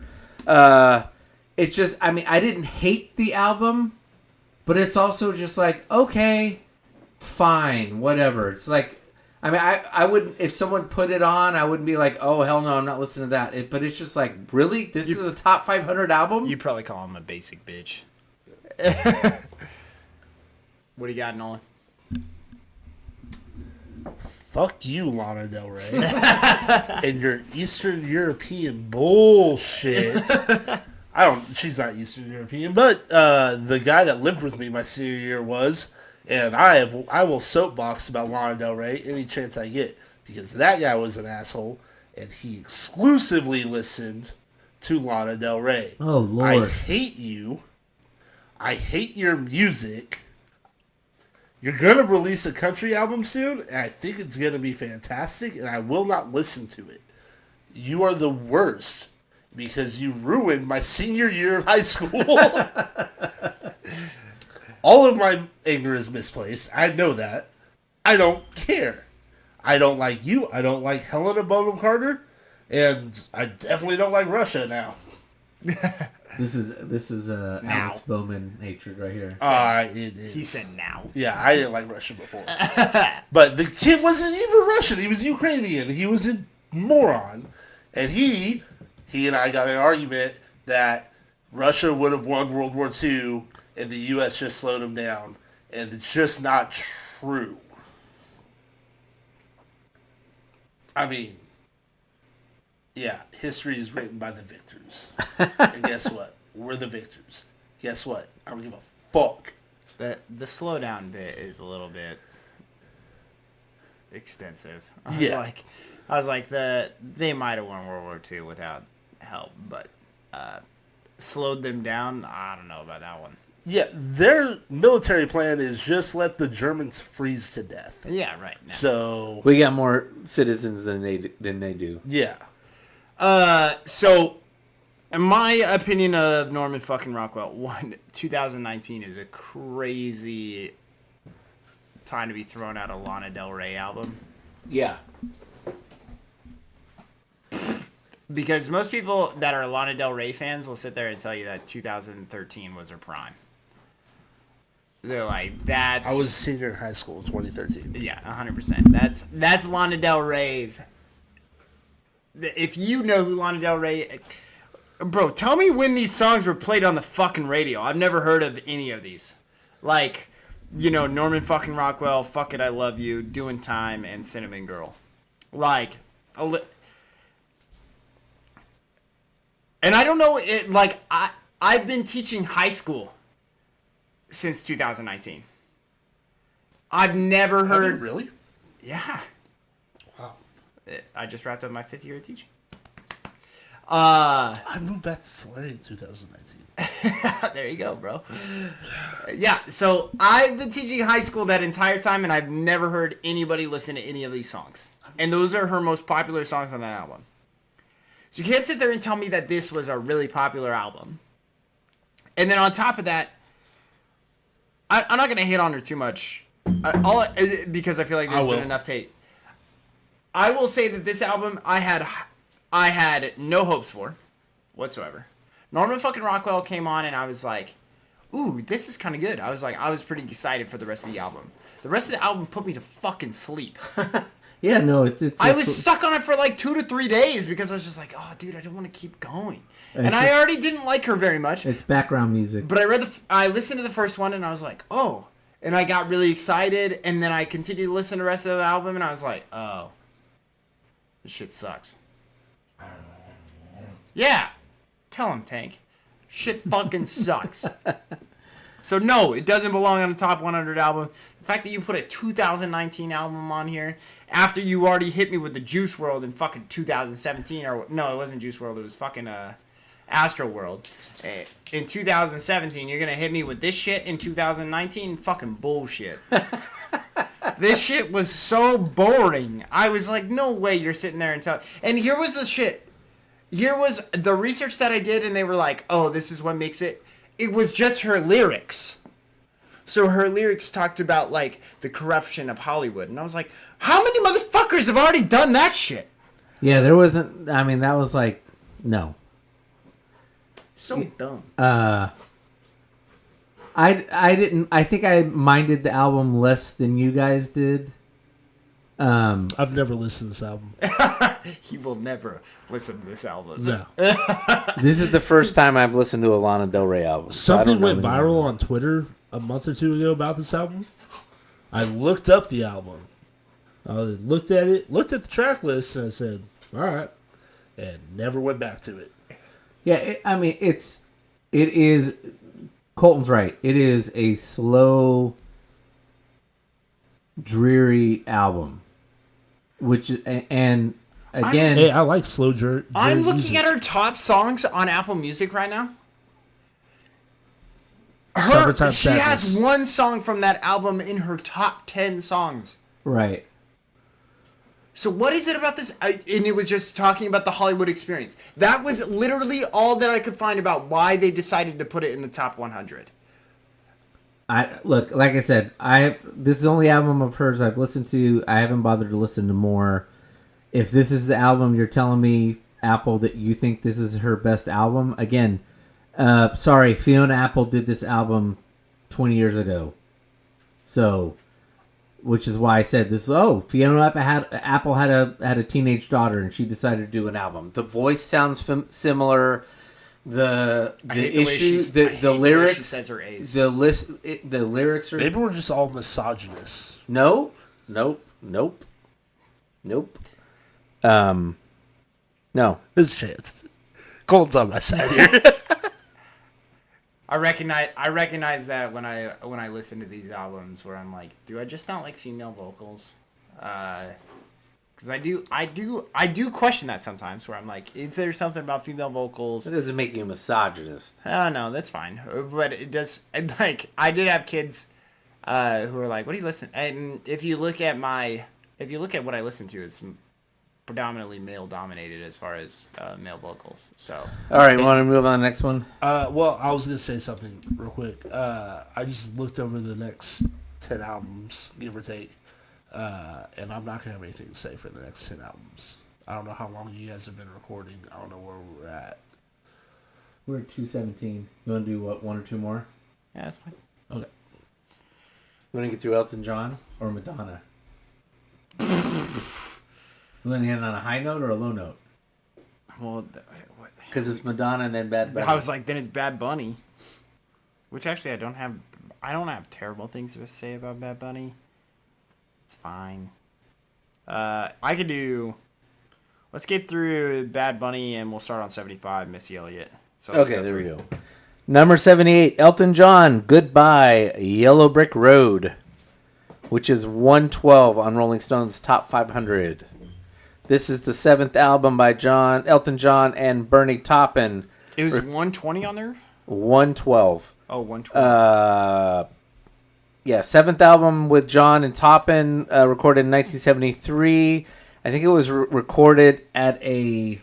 I think this is the album. It was recorded at a French chateau in France that the Rolling Stones also recorded an album at. This album's got Benny and the Jets, Candle in the Wind, Saturday Night's All Right for Fighting, and the title track Goodbye Yellow Brick Road. This album is 100% a top. This is by absolutely a top 100 album. When I saw it on the list, I was like, I don't know, maybe. But you listen to it,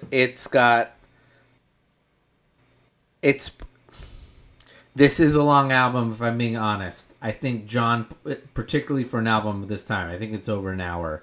Elton John pulls it off in part.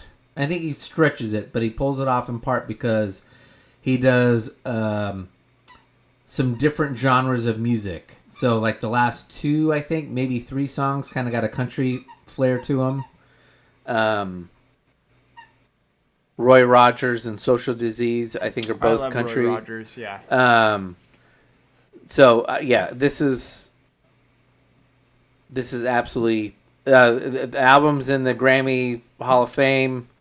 The album cover is one of the great album covers of all time. This is absolutely a fantastic album. I have no disagreements. Oh, actually, one more thing.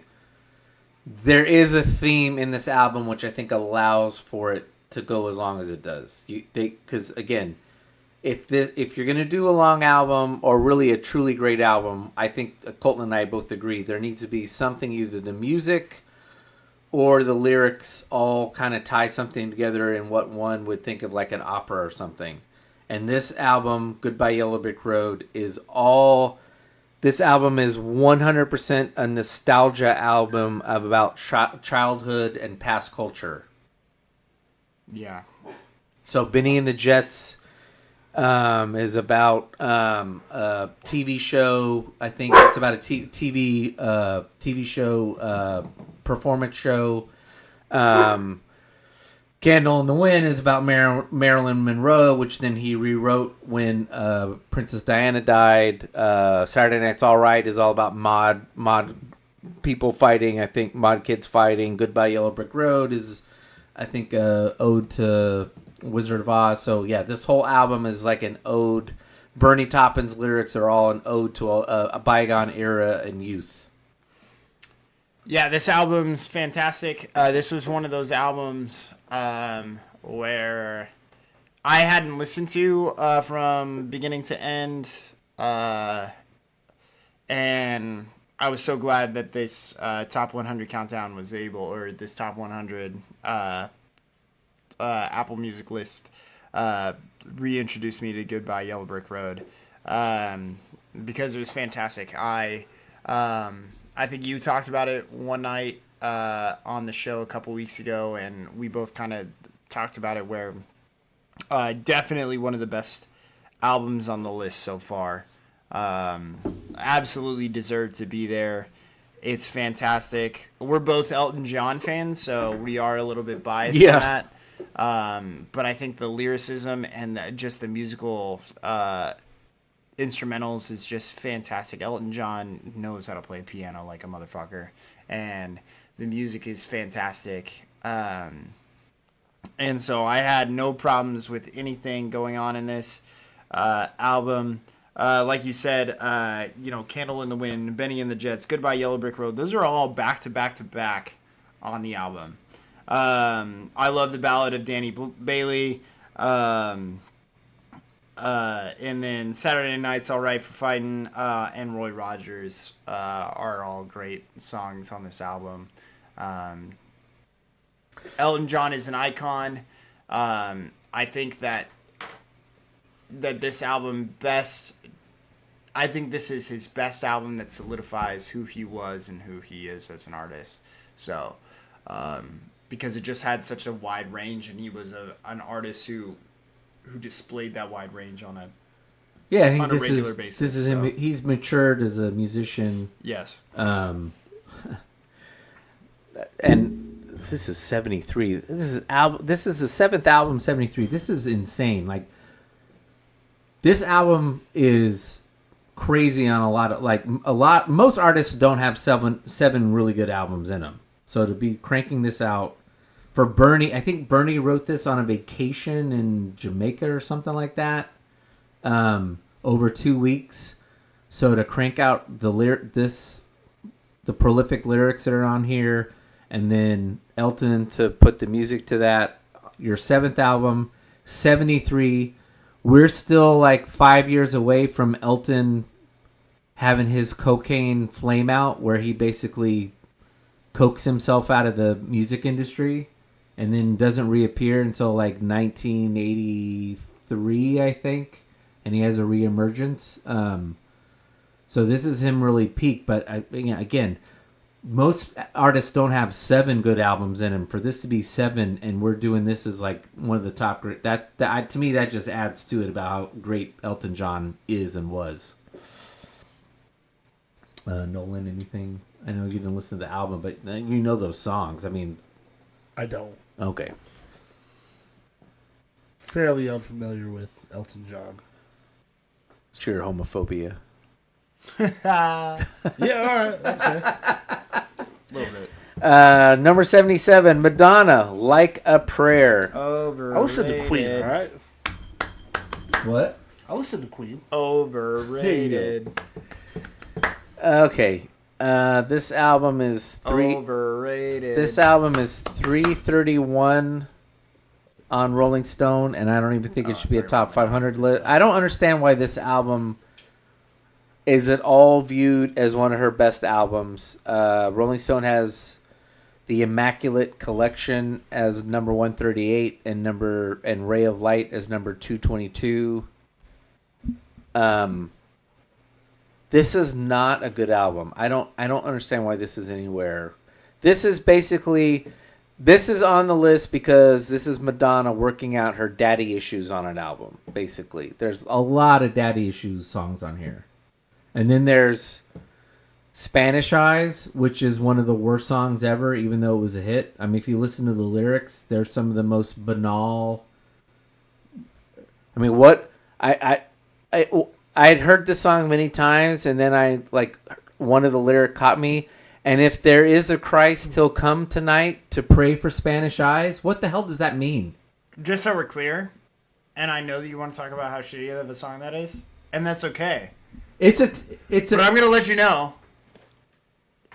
that this whole album is so damn boring. That was my favorite song on the album. It's not a terrible song. No, I'm not saying it's not. I'm just saying. But it's the one. Yeah, insert meaningless lyrics here. Madonna. Ta-da. I mean, I would have put any one of her previous. I know the other two, Like a Virgin and I think the self-titled album are much more poppy. I'm sorry, she sounds better. The songs are better. Colton and I have talked about this album a couple times before we got here.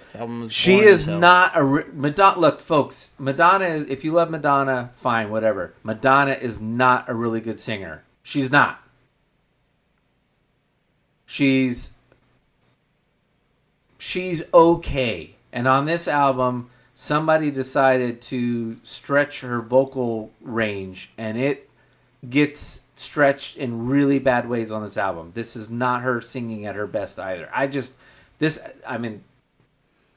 wouldn't even be on like the top 4 or 5 of my best Madonna albums, let alone on a top 500 or 100 list. So this album sucks. So sorry, we just wasted. I was like, my opinion on this is just it's boring. It's not It doesn't belong on a top 100 albums. I tried to look for cultural significance. People talked about the cultural significance of Madonna. They didn't give me Like a Prayer. It's the daddy issues. That's what it is.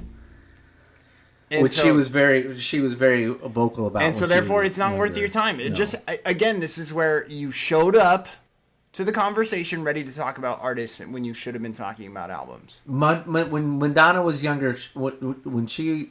After I think about the first or second album, and she got very famous, she became very vocal and honest about how she grew up in what she thought was a repressive, male-dominated Catholic family, I think in Detroit, and she was very open about that. She had issues with her upbringing, which is fine. I don't know how she grew up, but just because she writes some lyrics to it with her daddy mad about dad and the oppressive house doesn't make it a great album, and that just seems like.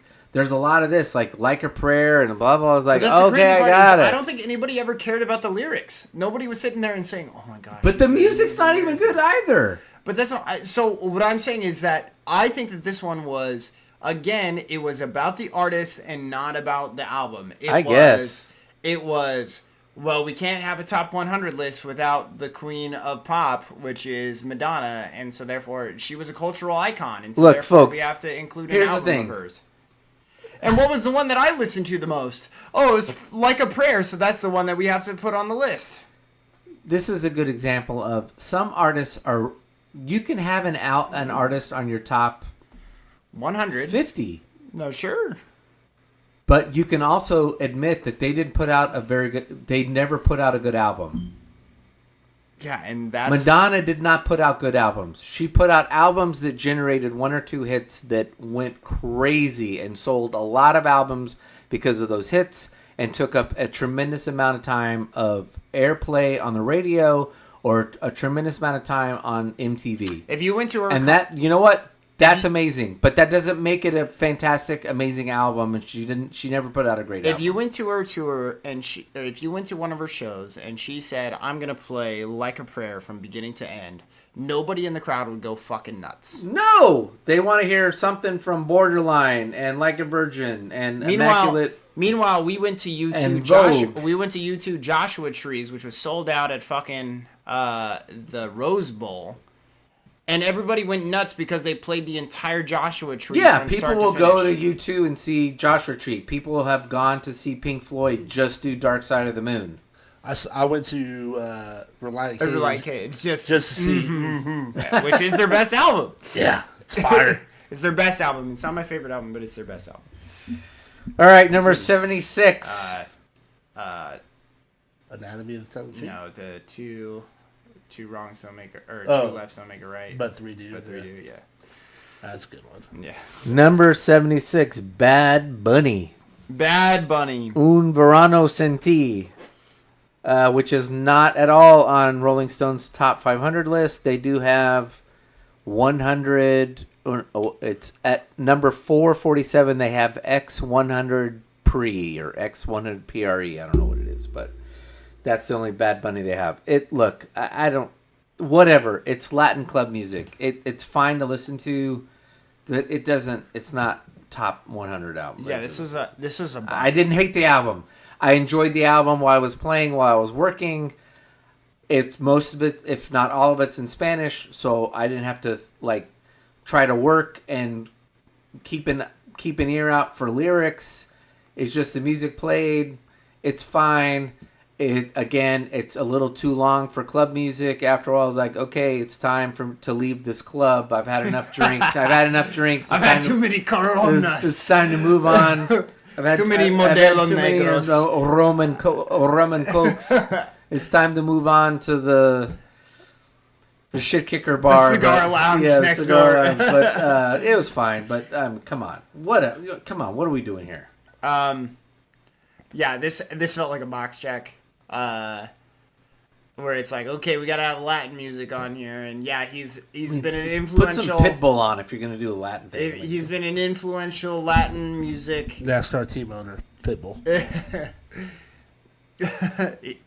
Gotta get that hotel, motel, holiday. No, he's been influential in the Latin music scene over the last 8 years. Yeah, I agree with Tim. It's Latin club music. If I was in a Latin club and this song came on, oh my gosh, I'd be on the dance floor. Hell yeah.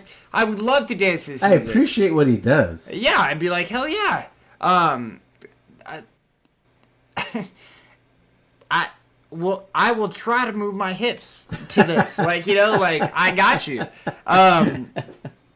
But ultimately at the end of the day, I'm like, it almost seems comical that this is on a top 100 list where I'm like, what did this inspire? What does this do? I don't know. 76 on this list. Good lord. Right? So it's a little insulting to the albums that have come behind it. You know what I'm saying? No, this is the epitome of. Get Rich or Die Trying, which is a club banger, is behind this. Golden Hour by Kacey Musgraves is behind this. I Put a Spell on You by Nina Simone.